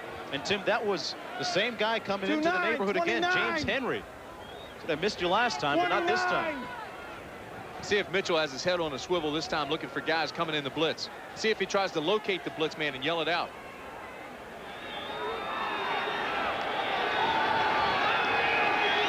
Tight end Bethel in motion. Underneath, complete. And a first down to Willie Davis. And a flag down now, a lit one. That's Fred Foggy, who might end up being the perpetrator here. You know what they're going to do? They're going to call him for the late hit out of bounds. All right, here's Davis. Now watch when he gets out of bounds, and watch when Foggy hits him.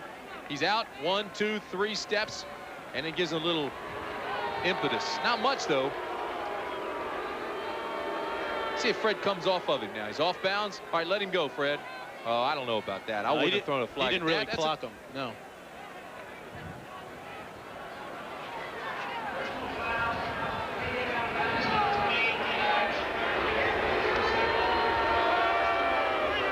Can't guess at that. Can't guess at that. That's a bad call. If you don't see him push him, then don't throw a flag. You can hear what the crowd thinks of it. Great drive, though, by Orlando. Oh, yeah. Well engineered by Mitchell. 45! 45 makes you hot! You hear that? 45 makes you hot. He's looking at the left side. He's calling the hot receiver. Watch Davis on the left side. Hot, hot. Here comes Bell to that side as well. Motion over the middle, incomplete. And a flag on the play. Now, there should be a flag there. There's no question in my mind that Sanders hit him too early. He had him wrapped up before the ball got there. He tried to hit Chris Ford. Sanders was all over him. Mitchell called out the hot receiver to be on the left side. Instead, went back to the weak side to Ford. And Sanders wrapped him up. But watch the right part of your screen when we go to the replay. Coming out of the right part, boom, he's already riding him. Had the right hand on him, streached over, and tried to bat it down with his left. No question he got there early. And the official was right in the back corner of the end zone and saw that right arm come around. A good call that time. 33 seconds remaining. Mitchell has really moved this football down the field. Roger Fick. Not this time. Maurice Oliver leading the charge of Birmingham tacklers. And now a timeout. Orlando calls timeout, and Scott Mitchell will talk it over with Galen Hall. No reason to take those timeouts into the locker room with you. Let's go right on. 1-1, okay? Okay, let's go right on 15. No, let's go right on 14 alert. And hey, and don't take the loss. No. Yes. Going to throw it down there. Yep, so don't take the loss. So tough to defend down there with that no bump rule. Saw a penalty called earlier when Birmingham's tight end Mark Hopkins tried to get open. And the second down, they're at the one. Red, right on 15. Ready? Interesting. Let's see what happens here. Got Clack in the backfield as the single lone setback. And off. Touchdown, Darryl Clack. He silences the Birmingham crowd. It wasn't a throw after all.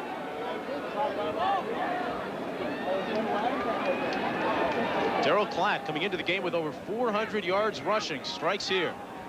Played with the Cowboys, two-time all Pac-10 running back at Arizona State, 1,000-yard rusher in college. The experience, spent times both with Dallas and Cleveland. The spin, the acceleration, the power, the touchdown. And a spin away from John Brantley there. Bennett with the extra point to make it 21-10. A pretty high-scoring first half here.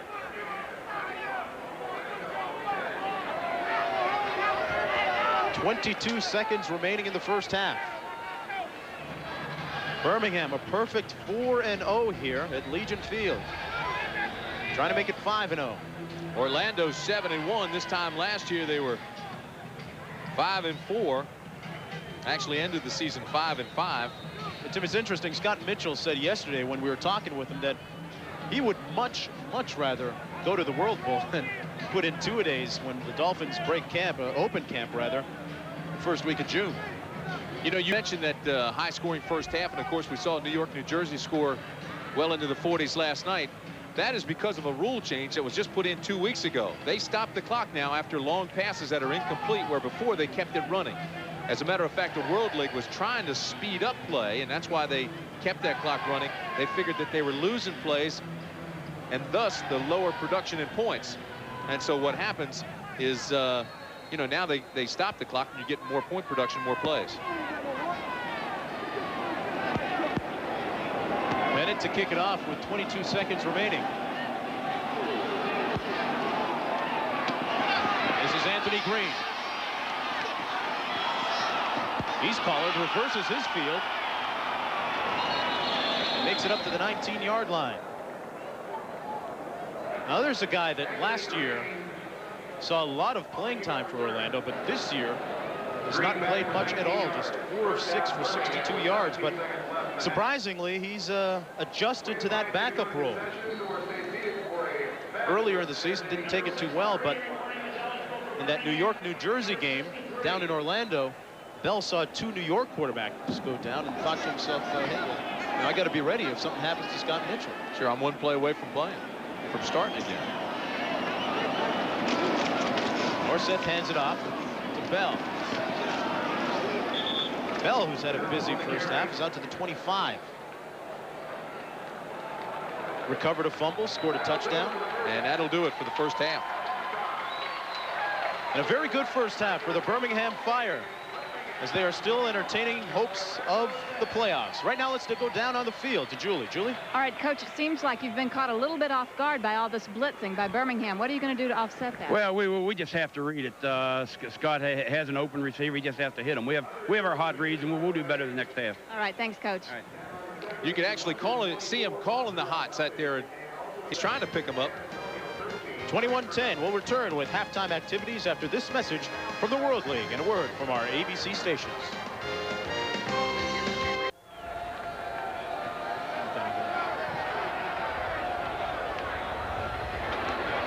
Here's the kick to start the second half. And Birmingham will settle for the touchback, and they'll start things off on the 20-yard line. Let's have a look at the first half statistics. The thing that jumps out, Mark, is the 3 turnovers by Orlando. And Birmingham converted those 3 turnovers into points. And that's why they lead 21-10. Yeah, the bad boys at work, namely Tracy Sanders. Made a couple of key hits, stripping the ball from an Orlando receiver. Those numbers also indicate that Birmingham has been satisfied with the running game, over 100 yards, while Orlando with Mitchell has gone 153 yards through the air. Yeah, Elroy Harris has done a fine job so far this afternoon. Mike Norseth, as I said earlier, statistically not always impressive, but when you look at the scoreboard, he gets the J-O-B-D-O-N-E, and now he goes upstairs for Willie Boyer. He caught the ball. Was he in bounds? No. No. It's ruled incomplete. Malcolm Frank, good coverage. Ball was caught out of bounds. We'll try and get another look at this one. Well,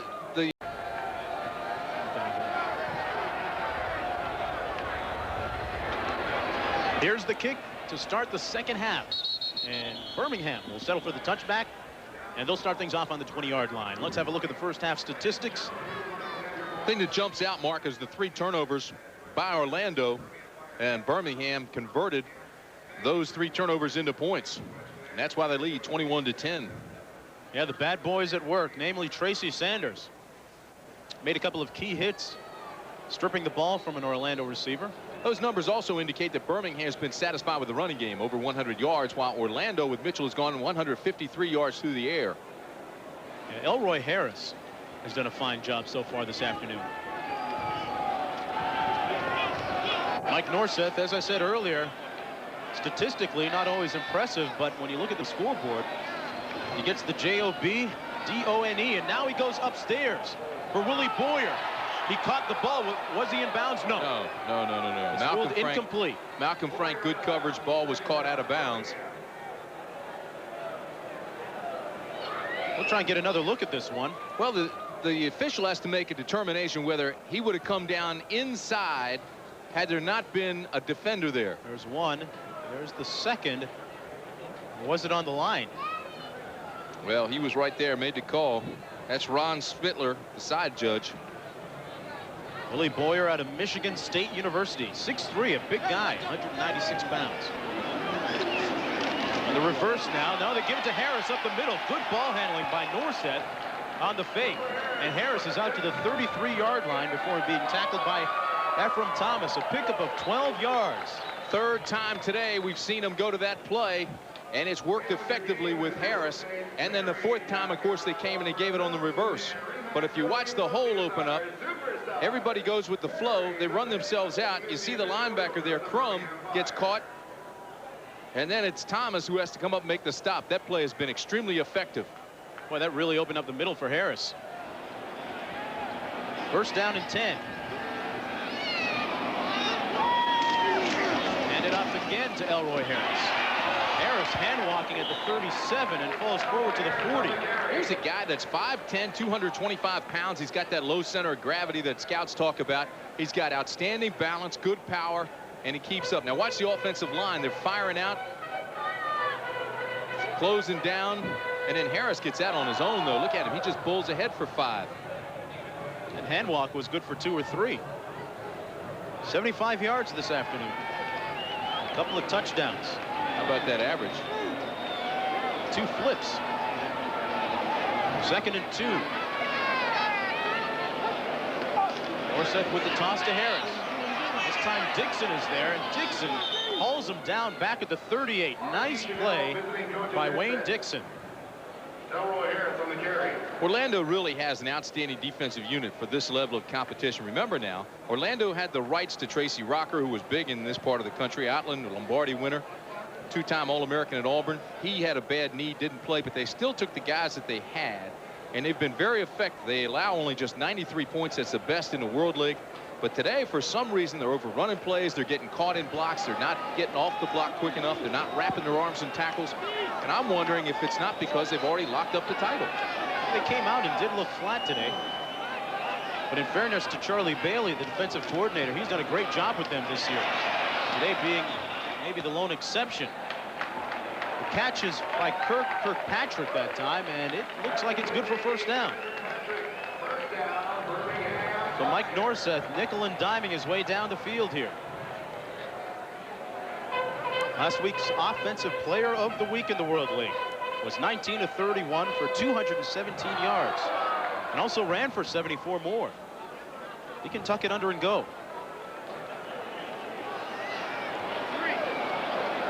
We're just underway here in the third quarter.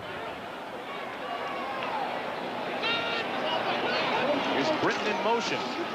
There's that play again. They hand it off to Harris, and he falls, gets back up, and is now down at the 46-yard line by Wayne Dixon. You know, I'm not so sure that play was not supposed to go to Eddie Britton. The guy who was the most surprised on the field was Norseth. Norseth handed the thing off, and Harris took it. Now watch him.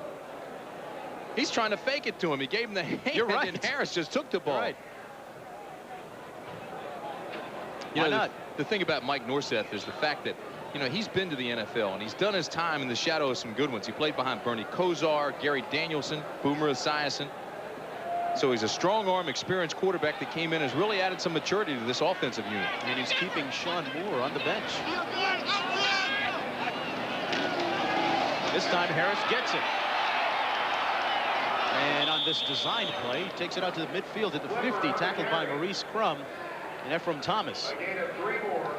Third down, Birmingham Fire. The play before this, there was a bit of a mix-up on that one, Tim. Well, I'm convinced Harris took the ball from him. This is supposed to be a fake. Look, he's going in with the hand, and Harris takes it away.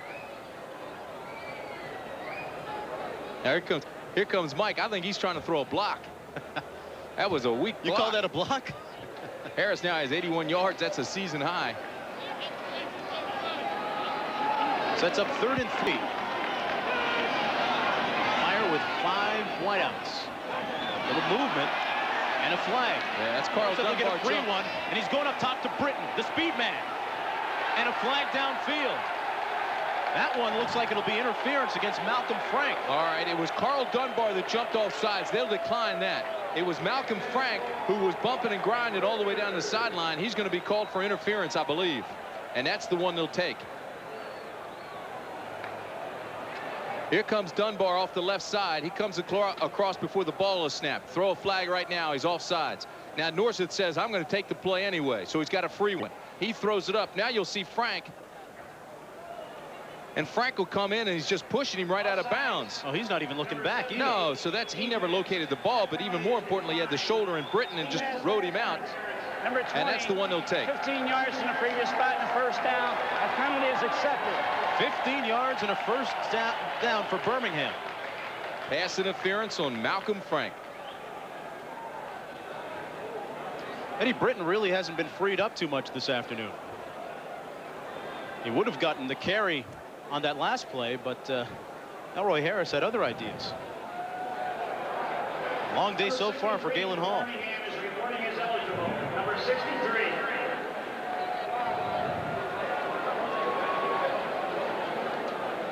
So Todd Jones, pardon me, that's not Todd Jones. Birmingham will set up with a tackle eligible on this next play. Let's just get an extra blocker in there. It's Tony DiLorenzo. We've shown this formation a lot this afternoon. Handoff is to Bell. He'll have about 2 or 3 yards. Tackled by Robert Presbury.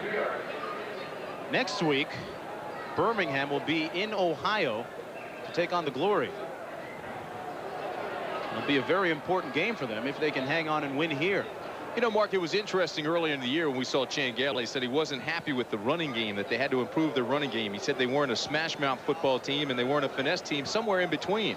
And when we talked to him yesterday, he says, I think we've accomplished that. I said, well, what kind of offense are you now? He said, ball control. And boy, have they done that today. Yeah, they've come up with the occasional big play, especially in the last 2 weeks. Blitz is coming. It's Harris time. And he's down to the 30. Flipper Harris on the carry, a gain of 2 more. So Flipper Harris already with a career day, approaching the 100-yard mark. Harris led the Fire in rushing last year. He was a 3rd-round pick of the Seattle Seahawks. Eastern Kentucky's all-time rusher as you look at his statistics, and they are impressive. Got 9:02 remaining in the 3rd quarter. And this has been a ball control offense today for Birmingham.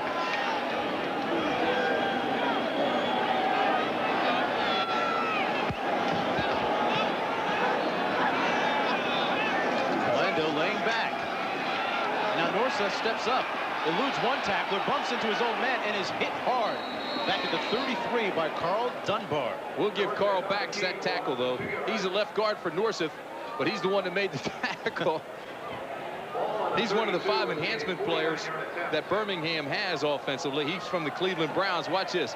North does everything he can. He escapes the tackle here from Cilio. Now watch this. Well, here comes Bax. Bax is 67. Bam. Put Gets the head his on own guy. Where you going, Mike? Carl just trying to keep him safe. Should have taken a left turn. Didn't have a signal on. Got to put that blinker on. And San Antonio is really putting the hurt on Frankfurt. Nice to see London get a good game together under their belts. Timeout on the field. Birmingham will take a minute and talk this one over. They've got the ball in scoring position. They lead 21-10.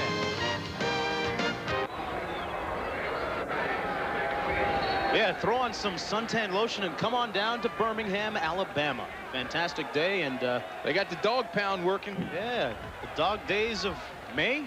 Why not? 8:03 remaining in the third quarter. Orlando showing blitz here. Wayne Dixon says, come on, snap that thing. I want to go across.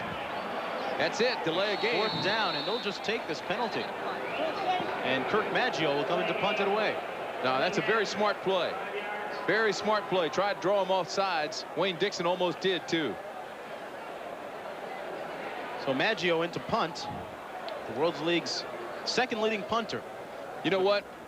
They are in a perfect spot for a fake punt here. Although I'm not saying they're going to, but I think I would. Well, Maggio's got that broken hand, so it's going to be tough for him to throw the ball if he has to. Or run it. That's Joe Howard Johnson standing on his own 10. Maggio can pooch him pretty well. High snap.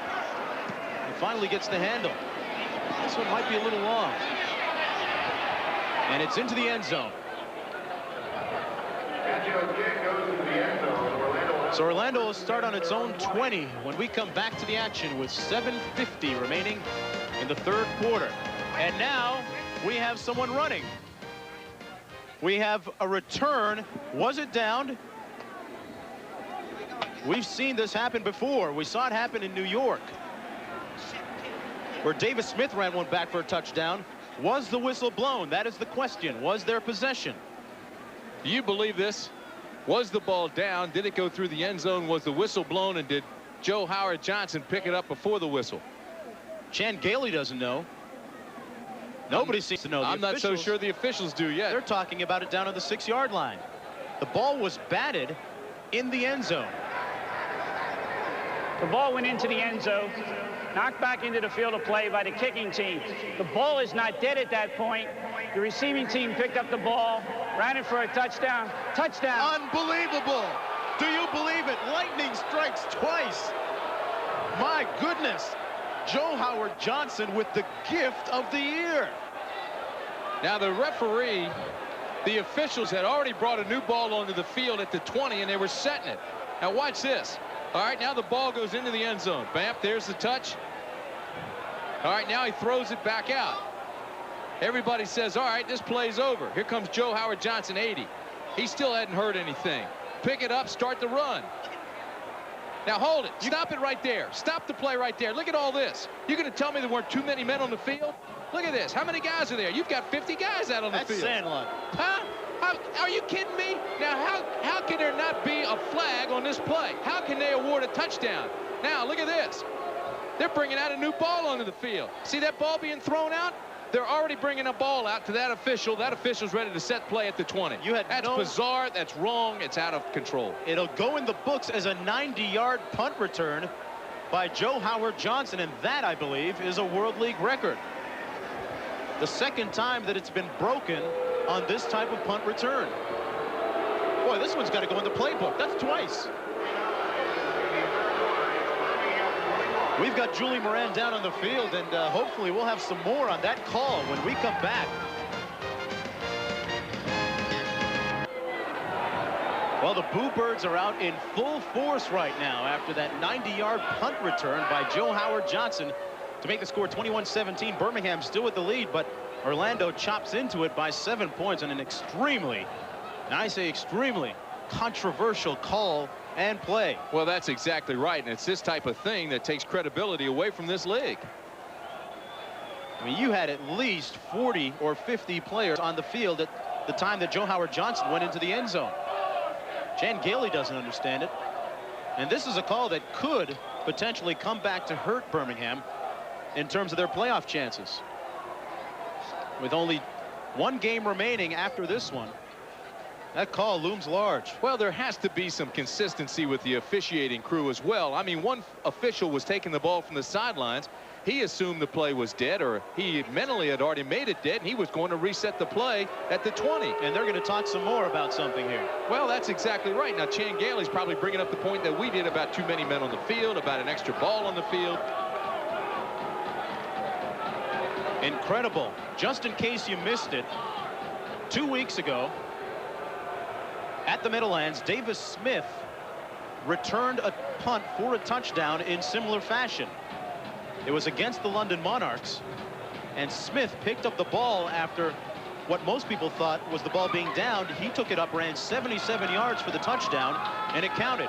Today, Joe Howard Johnson does the same thing and goes 90 yards for the score. Tom White, the referee, now will go back to the sidelines and try to straighten matters out with Chan Gailey. What about the option about the players on the field? I just asked them if anybody got more than the 11 people on the field, and the answer is no. Oh, come on, Tom. That's not even close. What do you mean the answer is no? We've got some videotape, just in case you want to check it out and count.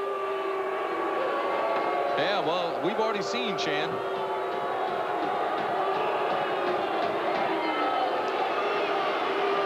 Well, right out of Ripley's, believe it or not.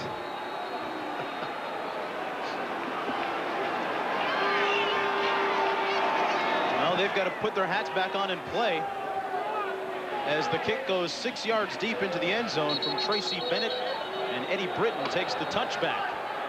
Important right here now for Mike Norseth to get some of the Birmingham's composure back and get back into this ball game.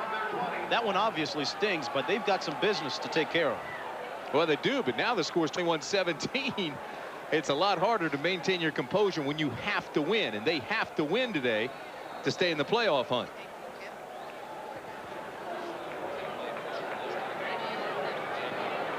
So we got 7:27 remaining in the third quarter. And you thought you'd see it. The ball's at the 20. And look at this. This is Bell with a nice run over the 30 down to the 32. Right now, let's go down to Julie Moran, who's with Joe Howard Johnson. Julie? All right, Joe, there was a lot of confusion on that touchdown. What was going on from your point of view? Well, basically, you know, that's something that I've been looking for all year. And I really have to give credit to Wayne Severe, the coach with the Washington Redskins. He's always alerted us to special situations like that. And what happened, the ball went in the end zone, and people don't realize that ball's not dead till the referee blows the whistle. The referee didn't blow the whistle. I just ran over, picked it up, and see what I can get, and scored a touchdown. All right, thanks, Joe. Sure. Back to you, Mark and Tim. All right, an early Christmas present for Joe Howard Johnson in the middle of May. Tim Bell with a run, tackled by Todd Crump. Now it's officially given as a World League record longest punt return at 90 yards, but the play was a 100-yard play, went into the end zone, came out. Joe picked it up at the 10 and scored it 90 yards. Yeah, he probably took about 20 seconds to run it, too. Nobody touched him. He just jogged in.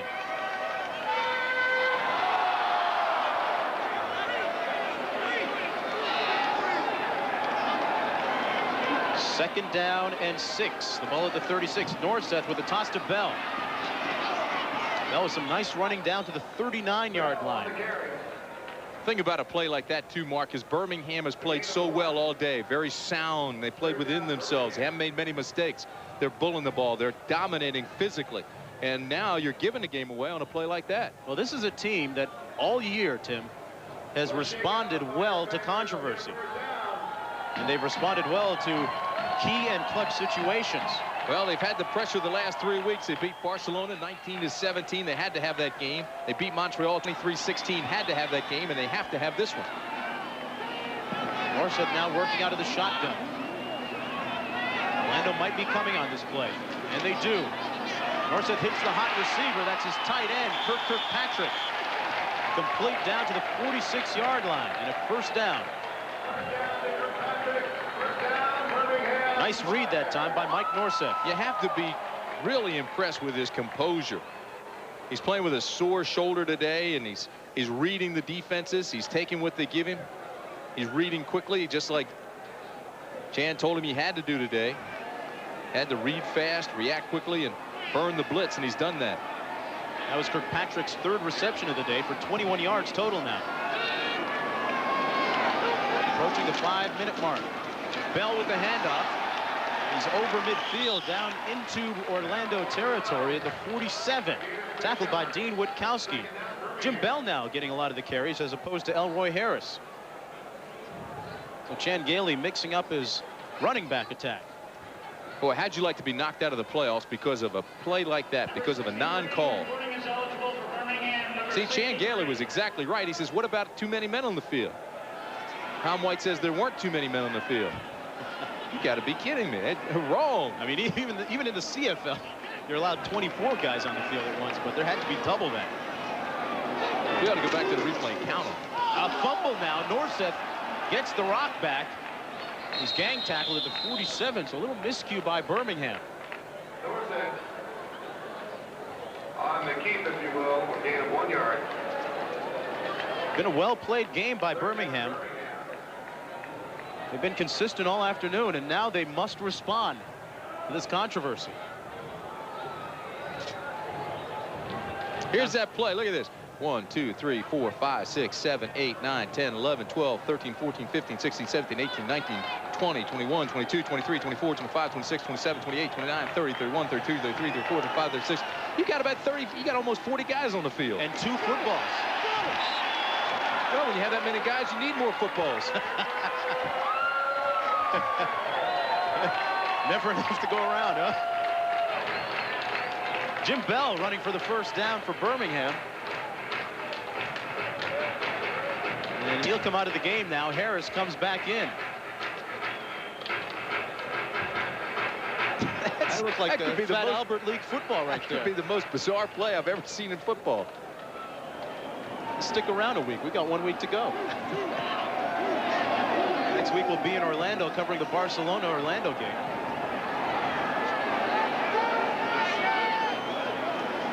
Mike Norseth back to pass. And he'll tuck it under and run himself. Norseth got his world rocked that time by Thomas. Oh, boy. We talked about his experience. That's something he's got to learn, and he is shaken up on that play. He's got to slide down. You'll see the guys from the NFL. They know that. They know you've got to slide feet first. Thomas wanted to notch one up on his belt after that hit.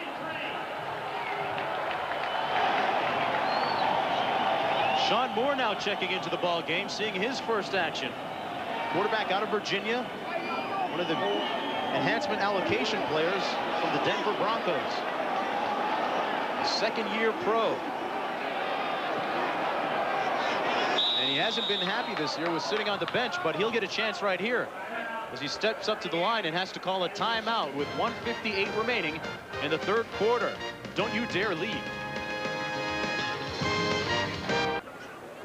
Oh, back to the action, 21-17, and now another look at that controversial touchdown punt return by Joe Howard Johnson. Let's listen for a whistle. One of the most bizarre plays I've ever seen. All right, here it's touched in the end zone. Still no whistle. Still no whistle. Here comes Joe Howard Johnson, picks it up. All right, he's running right down the side. Look at this. He's right down the middle. Look at all these guys on the field here. Now there's another ball being thrown on down there, and look. Here's Galen Hall, the head coach. He doesn't even have a clue what's going on. Little did he know. If anything, there should be offsetting penalties. Bell on the carry, and another angle at this one. Batted out. No whistle. Look, everybody's just strolling along. They're saying, all right, this play's over. We might have to redefine this rule. Look at Joe right down the middle. Right down Main Street. Stop it right there. Stop it right there. Here comes Joe. There's nobody. The only one that sees him is right here. And he's going to run down with him. And then if you remember, there was no touchdown signal for at least several minutes till they all conferred. The only thing we were missing on that play was the Stanford band. Mike Norseth is back in now at quarterback. Bell on the carry. And Bell is down to the 32, tackled by Thomas. Okay, we've got 1:05 remaining in the third quarter. And Birmingham has taken the kickoff after that punt return for a touchdown and marched it from the 20 down to Orlando's 32.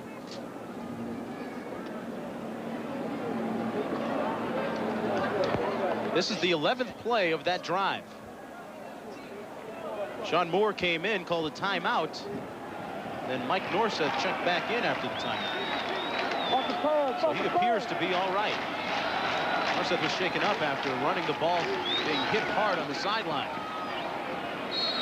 Hand off to Thomas then. Pardon me, to Harris.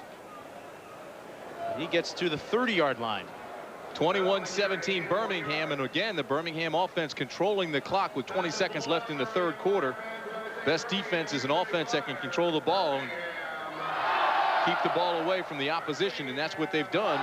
They're just going to let this clock run out and let the third period end. And the best offense is a sleeper on a punt return, right? That'll be the last play of the third quarter. A bizarre one? Yeah, why not? We'll return with more World League action after this word from our ABC stations.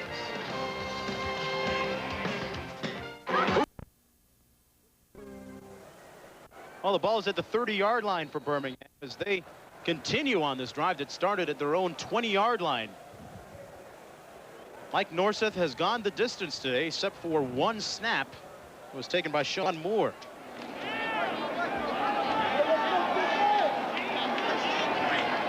Jim Bell is in the backfield on 2nd down and 8. And he gets the toss. Bell trying to bounce it outside, and he's roughed up at the 27 and a flag on the play. The back judge threw that flag about 15 yards. And it'll be holding against Birmingham. See, Birmingham now has to really get refocused. They've got to maintain their composure, try to melt the clock here in the fourth period. They cannot afford to have penalties like that. 21-17. They've done well to come back from that bizarre play, but now to have this penalty, bad timing.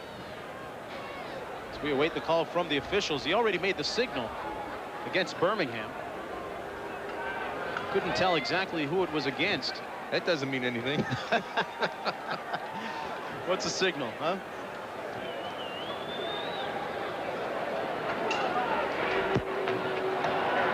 Holding.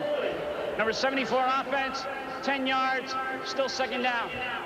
That's against Joe Valerio, the right tackle. Joe Valerio, Kansas City Chiefs allocation player. Carl Peterson, the general manager of the Chiefs, is here today to watch his players. They've got Davis and Valerio and Allen. Big brother watching today. Good performance by Birmingham. Oh, he moved. Norseth back to pass. Nobody open. He steps up and runs into heavy traffic and is down to the 42. Well, that play is going to be negated anyway because of the flag. They jumped again. Just have to see who moved.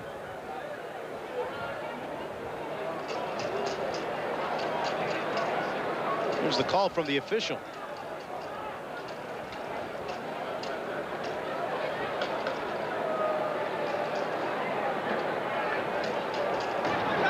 There is no play. The flag was prior to the snap. False start, number 89. Will penalize 5 yards from the previous spot. Still 2nd down. 89 is Eddie Britton. So again, Birmingham hurting themselves and moving the wrong way. Yeah, they're moving themselves out of potential field goal position here. They were down to the 32-yard line. Now they're all the way back at the 44. 2nd down and 18. This team has responded before, and they have been rewarded on a few occasions by their owner, Gavin Malouf, who's a historian himself. Mental breakdowns, though. They're taking themselves out of scoring position. They've got to come up with a play here. Norseth working out of the shotgun. Time to load up, and he does. Incomplete at the 18-yard line, intended for Anthony Green. Green laid out for it, but seemed to have fumbled the ball or lost control of it when he hit the turf. Anthony Green just joined this team. He's out of Western Kentucky. He was waived by Sacramento. And when Eugene Rao pulled a hamstring, they needed another receiver and brought Anthony Green in. Hey, Tim, what about Gavin Maloof, the Cosmopolitan Man of the Month, huh? The owner of this team, this Birmingham team? Like to see his team get into playoffs. One of the more dynamic owners here in the World League.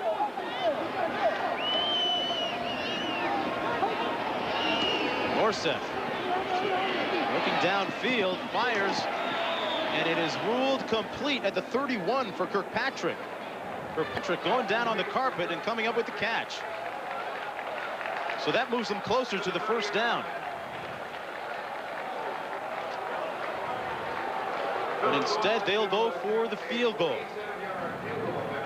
From 47 yards out. Philip Doyle. They are up 4. This would make it a touchdown lead for Birmingham if Doyle can hit it. Had 3 field goals last week. Let's see what he does here. And he hooks it wide to the left. So that long drive, moving it from the 20 and using all that time, it ends up with no points on the board. Penalties killed him.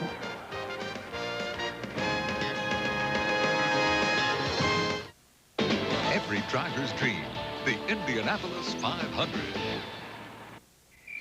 Wild and tangy. There's a new Pringles. Barbecue. Pop the wild, tangy taste of new Pringles barbecue. This is light. Pringles. Back here in Birmingham on a beautiful sunny spring day, the Thunder have the ball on its own 30-yard line after a bizarre third quarter in which Joe Howard Johnson ran back a punt that everyone else in the stadium thought had been down and whistled down, but was not. Ran it back for 90 yards and a World League touchdown. Got Orlando right back in the ball game. The Fire still leads 21-17 with 13-12 left, and they're still talking about that play. Referee Tom White down there with Jerry Venisi, one of the supervisors, and they're talking about that play even as we speak. Jerry was in the booth here and looked at the replay. We circled all the 40 guys that were on the field, the double footballs and everything else. Jerry's putting a lot of miles on those shoes. Yeah, he's going to come up and explain it to us now. It'll be justified somehow. Well, Scott Mitchell is at work. He completes the pass to the 35 to Grantis Bell. Gains 3 more yards after the catch for a pickup for the first down. Actually, gain of 8. Flash! 4. You all right? It's Mitchell talking to one of his players, asking if he's okay. That's the tackle, Kevin Allen. We're going to take this opportunity to go downstairs to Julie Moran. Julie.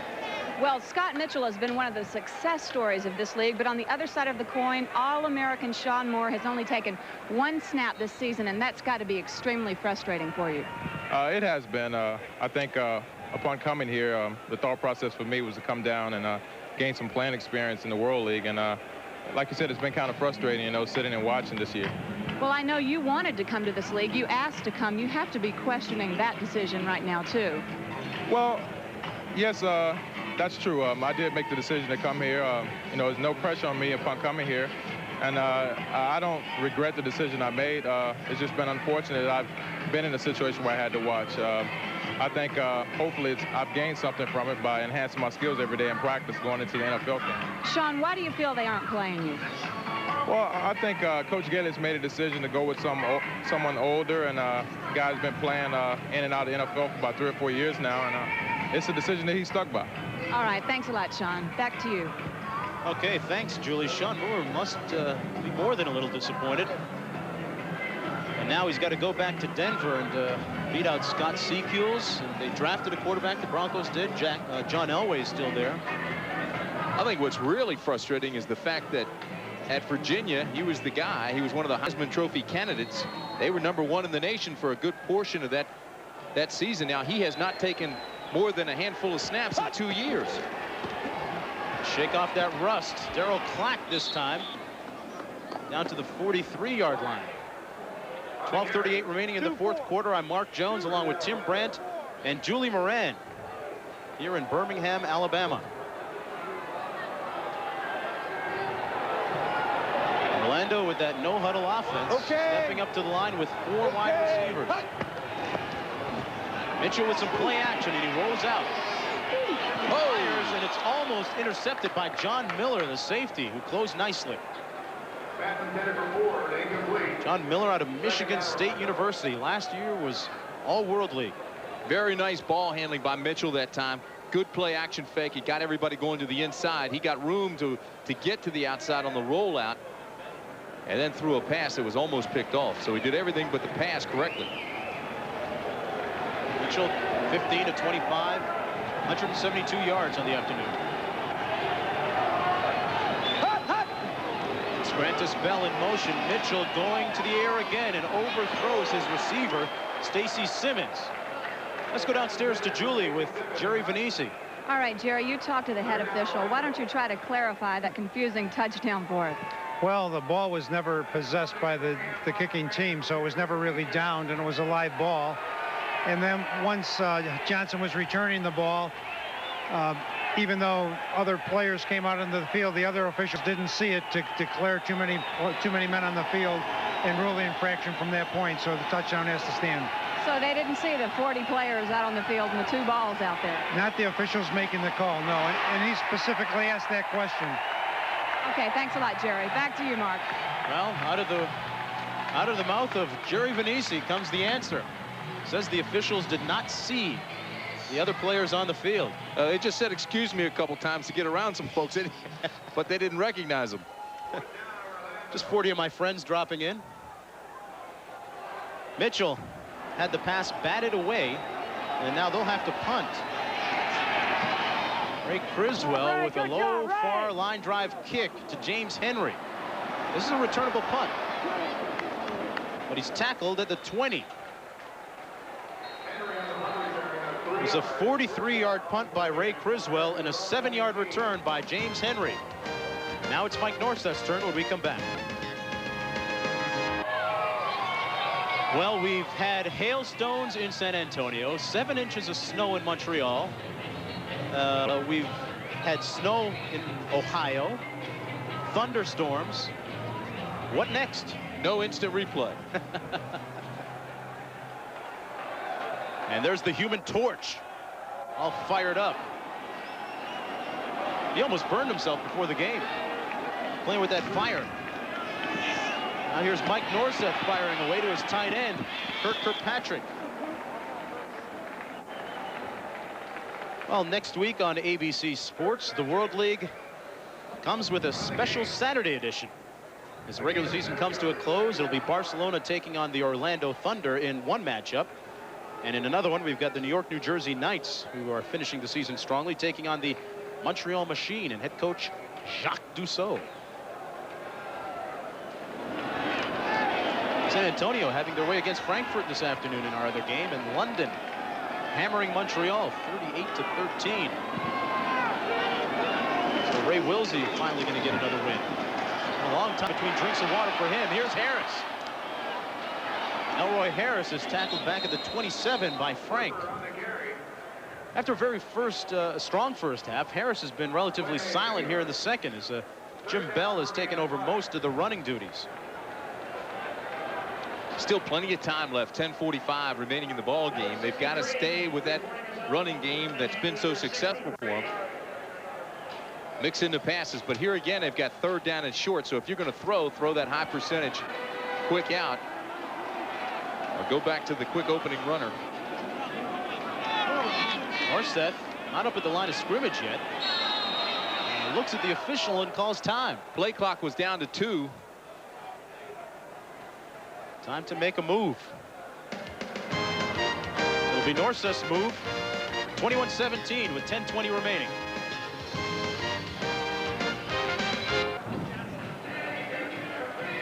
Back here in Birmingham, it's 21-17 with 10:20 remaining, and here's a way to beat the heat. Grab yourself an umbrella and chill. Been a great couple of days down here in Birmingham. Temperature in the mid-80s. They've had the big fair going on downtown. It's been a lot of fun. In San Antonio, you'd need those to block the golf ball-sized hailstones. Here's Harris over the 30, and he's close to the first down. Depends on the spot here. They spot it over the 30-yard line. And it looks like he's got it. Harris says he's got it. And he does.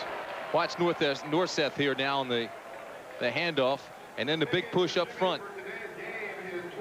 And the first. Ran right up Cesar Rentai's back. Look at Anderson's trying to pull him back. It's a lot of beef to follow up there. Renty and Bax and Anderson. A lot of back up there. All near 300 pounds. 9.5 minutes remaining in the fourth quarter. Birmingham trying to protect that 4-point lead. Harris with nowhere to go. Sacked back at the 26.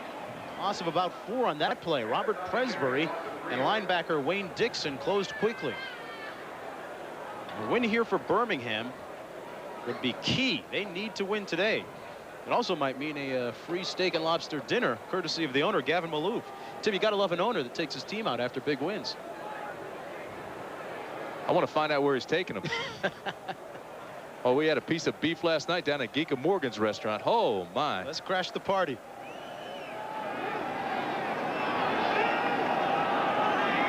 Loss of 3 on that first down. 2nd and 13. Norseth, a little play action going up top. He's got one-on-one coverage. Eddie Britton, and it's ruled incomplete, and into the signage he goes. Malcolm Frank raising his arms to the Birmingham crowd, saying, "How you like me now?" Britton took a hard spill.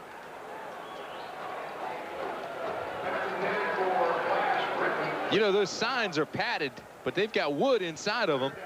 Watch Britton. Britton's going all out now. Concentration is high here. He makes the catch, not aware of the sign until right now. Tries to catch himself. Now watch this. There's the push out of bounds. Now, would he have been in bounds had he not been pushed? I don't think so. I still think he would have been out. Yeah, he went right into, what did he go into? The real thing. Yeah, he spilled the soda. And whistles now. And flags on the field. Well, coming up next on ABC Sports, a purse of over $1 million is on the line as the PGA Tour's best shoot it out in the heart of Texas. The conclusion of the GTE Byron Nelson Classic is next on ABC Sports.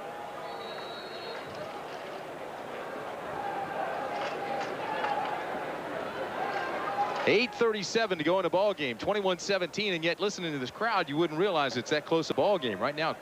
Quiet, little lull in the action. Yeah, over 22,000 people here in attendance this afternoon. Historical Legion Field. Under heavy pressure, Norseth eludes the rush. If he can turn the corner, he's got some room, but he can't. Pushed out of bounds by Maurice Crum at the 25. Boy, he had a lot of room up that far sideline if he could get by Crum, but he couldn't.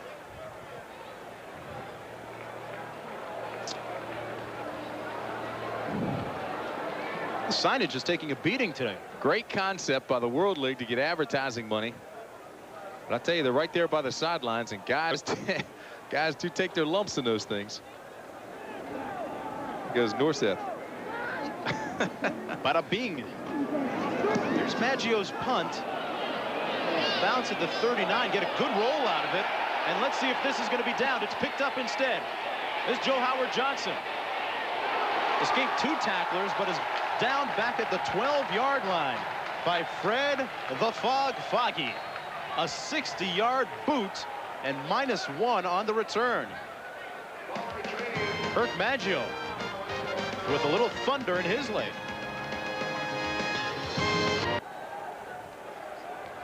Great crowd here today. Official count is 22,000. Looks a lot more than that. Maybe the officials took the head count. Cold-blooded. Scott Mitchell off the play action. He's hit as he released the ball, and it falls incomplete. John Brantley lowered the boom on him. All week we talked to the coaches. They were talking about blitz packages they put in for Mitchell today. They haven't done much blitzing. When we talked to the Orlando coaches, they weren't expecting blitzing, but here he comes, 54 off the left side. That's Brantley. He comes in on the blitz, outnumbered him on that side. He came free and got the hit on Mitchell. Tim, taking a little inventory here with 8 minutes to go in the fourth quarter, you'd have to say that this Birmingham defense has solved the Orlando offense. Well, they sure have caused some problems. And now the crowd can smell it. Darryl Clack drops the pass, incomplete. That's the residual effect from the play before. Mitchell dropped back, had his back to the side where the blitz came before, and instead of just laying it out there, threw it quickly and too hard. Let's go. So if they can hold them here on 3rd and 10, Birmingham would get very good field position out of it. That's right. Now it's the Fire that's playing some smash mouth football here, really playing aggressively. Mitchell now has missed his last 5 passes. Well, he's got 4 receivers to choose from on this one. 3rd and 10. Bring the noise. Mitchell got wide open to Grantis Bell. He threaded the needle and laid it right in there at the 35. That is a big-time football play. A pickup of 25 yards. And he quiets the crowd. This is nicely done. They don't come with a blitz this time, but they try to get the pressure out of their front 4. Mitchell steps right in. He's got the protection. He looks in the seam. It's a zone. And right there's the open space in the zone. He throws it to Bell for the completion. Really nicely done. He beat the Birmingham bad boys in the secondary. This and it's picked off by Pelham McDaniels. McDaniels down to the 7-yard line. Oh, baby. It's time to get off. Touch me, love me, and burn me down.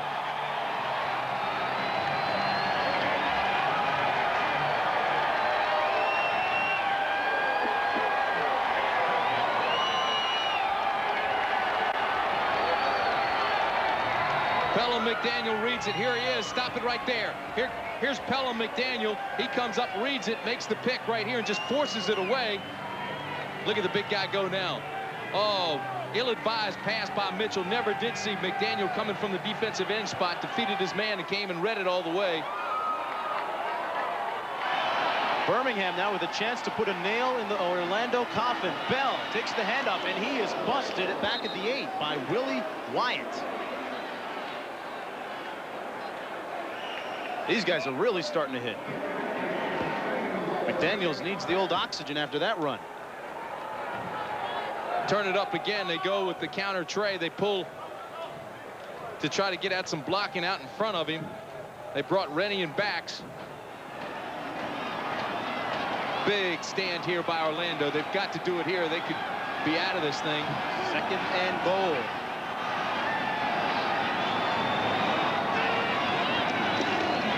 Set, keeps it himself, and oh boy, great defense by Malcolm Frank. He stayed home and made the tackle. Didn't fool anyone on that play, especially Frank. But that's discipline, to be able to stay at home like that, not to follow the flow, to be able to watch your responsibility and watch for anything coming back. Here they come on the blitz. Here's the good fake. Now everybody's inside except for Malcolm Frank, number 20, showing his NFL experience here with the Seahawks. He had containment. He had anything coming back. He stayed at home, was disciplined, made the tackle, under control, broke down.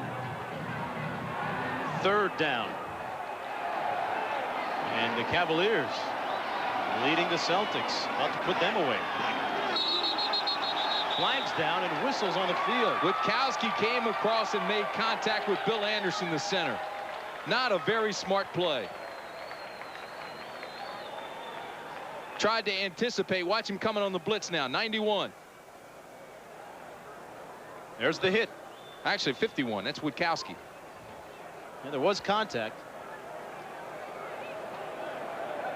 So they'll march it off against Orlando.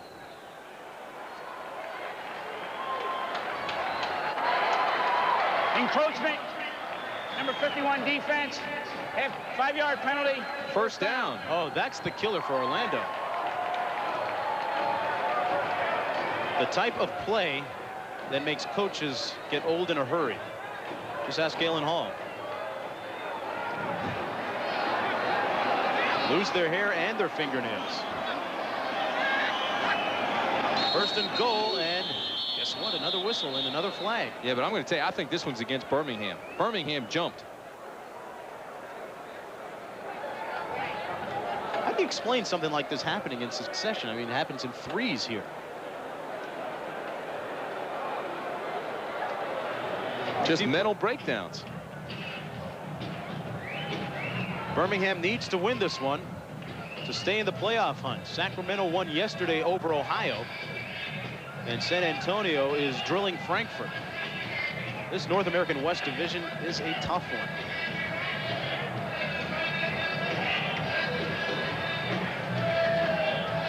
Orlando, meanwhile, finishes up next week against the European Division champion, the Barcelona Dragons.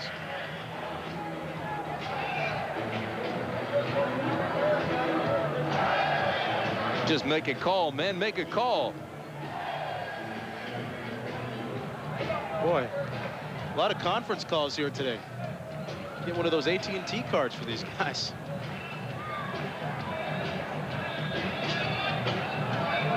Great day for a football game, though, here in Birmingham. One of the real jewels of the South.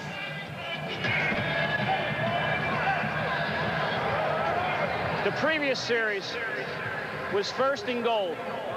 When we had the encroachment penalty, it was third down and goal. With the 5-yard penalty, puts the ball on the 5-yard line.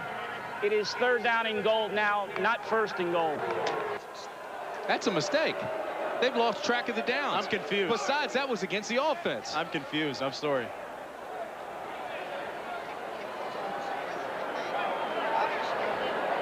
Now, the marker. Galen Hall is trying to get the officials. He wants the officials to come over and explain this to him.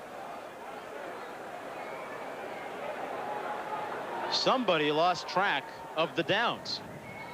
Well, Galen's not going to get the officials, I can tell you that. Well, Birmingham has it on the 5, and it's third down and goal. Leno showing blitz. Norseth looking for the hot receiver into the end zone, incomplete for Kirkpatrick. So now we have fourth down and goal, and in comes the field goal kicking unit with Philip Doyle. Well, Orlando has held, despite the miscount on downs. They've held. That would really mess up your play calling scheme, though, if you think it's a different down. If I'm Chan Gailey, I'm pretty upset right Well, that's right. But this field goal, more importantly, since that's all gone now, this still keeps Orlando within a touchdown. And Doyle now coming from 22 yards out. He's got it. So Philip Doyle missed one earlier, but makes this one. The World League's most accurate place kicker makes it Birmingham 24, Orlando 17. I'm Mark Jones in the house along with Tim Brandt and Julie Moran. At the top of the hour, we've got 5:40 remaining. Orlando trails Birmingham by a touchdown. The officials yelled first down on that last series. What happened was they never got the first down. Simple error as Doyle kicks it, and this will go about 5 yards deep in the end zone. It's caught by Joe Howard Johnson. And it is blown dead right there. Don't go anywhere. We're going to start off at the 20, Orlando will. All right, the situation's this. 5 minutes and 32 seconds left in the game. 24-17 Birmingham. Orlando, by holding on there with a pretty good goal line stand down there in the red zone, held them to a field goal. They're still within a touchdown. So helped up by penalties, too. And remind everybody that in the World League, you can also go for 2 to win. That's an interesting situation. What do you think Galen Hall does? They've already got the division wrapped up. Go right, go You go for a tie or for the win? Oh, no, you go for the win. Hot, hot. Mitchell. Complete at the 29 to Willie Davis. He's hit hard there by James Henry. Actually, I take that statement back. You're playing on the road. Get the sure point. Take them into overtime. 14. 14. 5-0. San Antonio up 36 to 14. London looks like they're going to get a win. Mitchell onto the shotgun again. Completes it at the 37 to Davis again. Now, maybe they do go for the win, Tim. I mean, well, it they want to depends. secure home field advantage throughout the playoffs. But you know what? There's a lot involved here, Mark. You want to see how the momentum is when you get down there. You want to see what you're attacking defensively, see if there's a soft spot that you feel that you can get the two. If you feel confident in it, then sure, go with it. Otherwise, on the road and you feel like it's a dangerous play, then you just kick it, take it into overtime. By that point, you probably have the momentum having scored near the end of the game here. Well, this is all based on them getting into the end zone. Simmons comes out of the ball game. The handoff is to Clack out over the 42-yard line. This Birmingham defense has not given up the big play to Orlando today.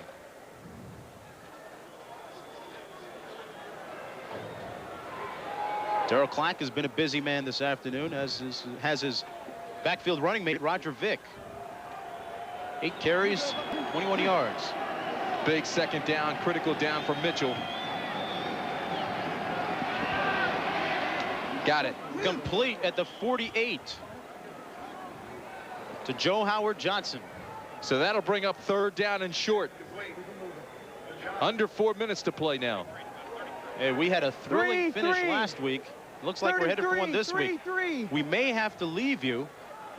We will leave you and take you to the golf action, the GTA Byron Nelson Classic.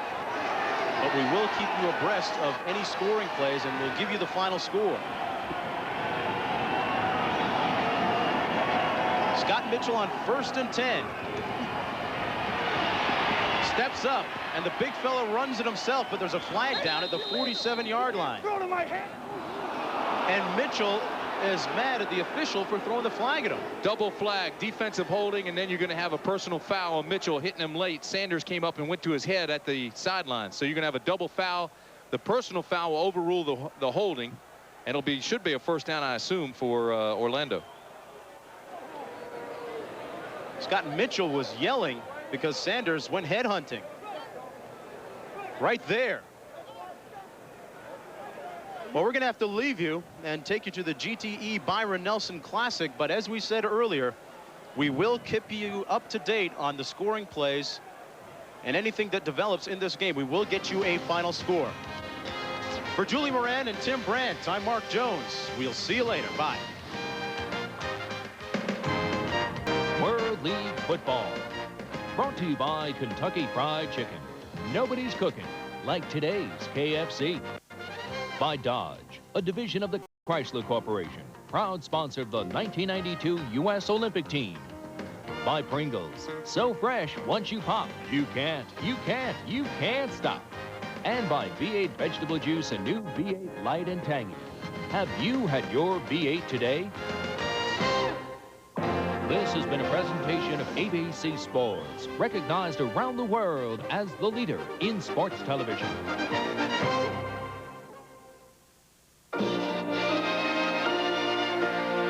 Promotional fee has been paid to ABC by United Airlines. Come fly the friendly skies.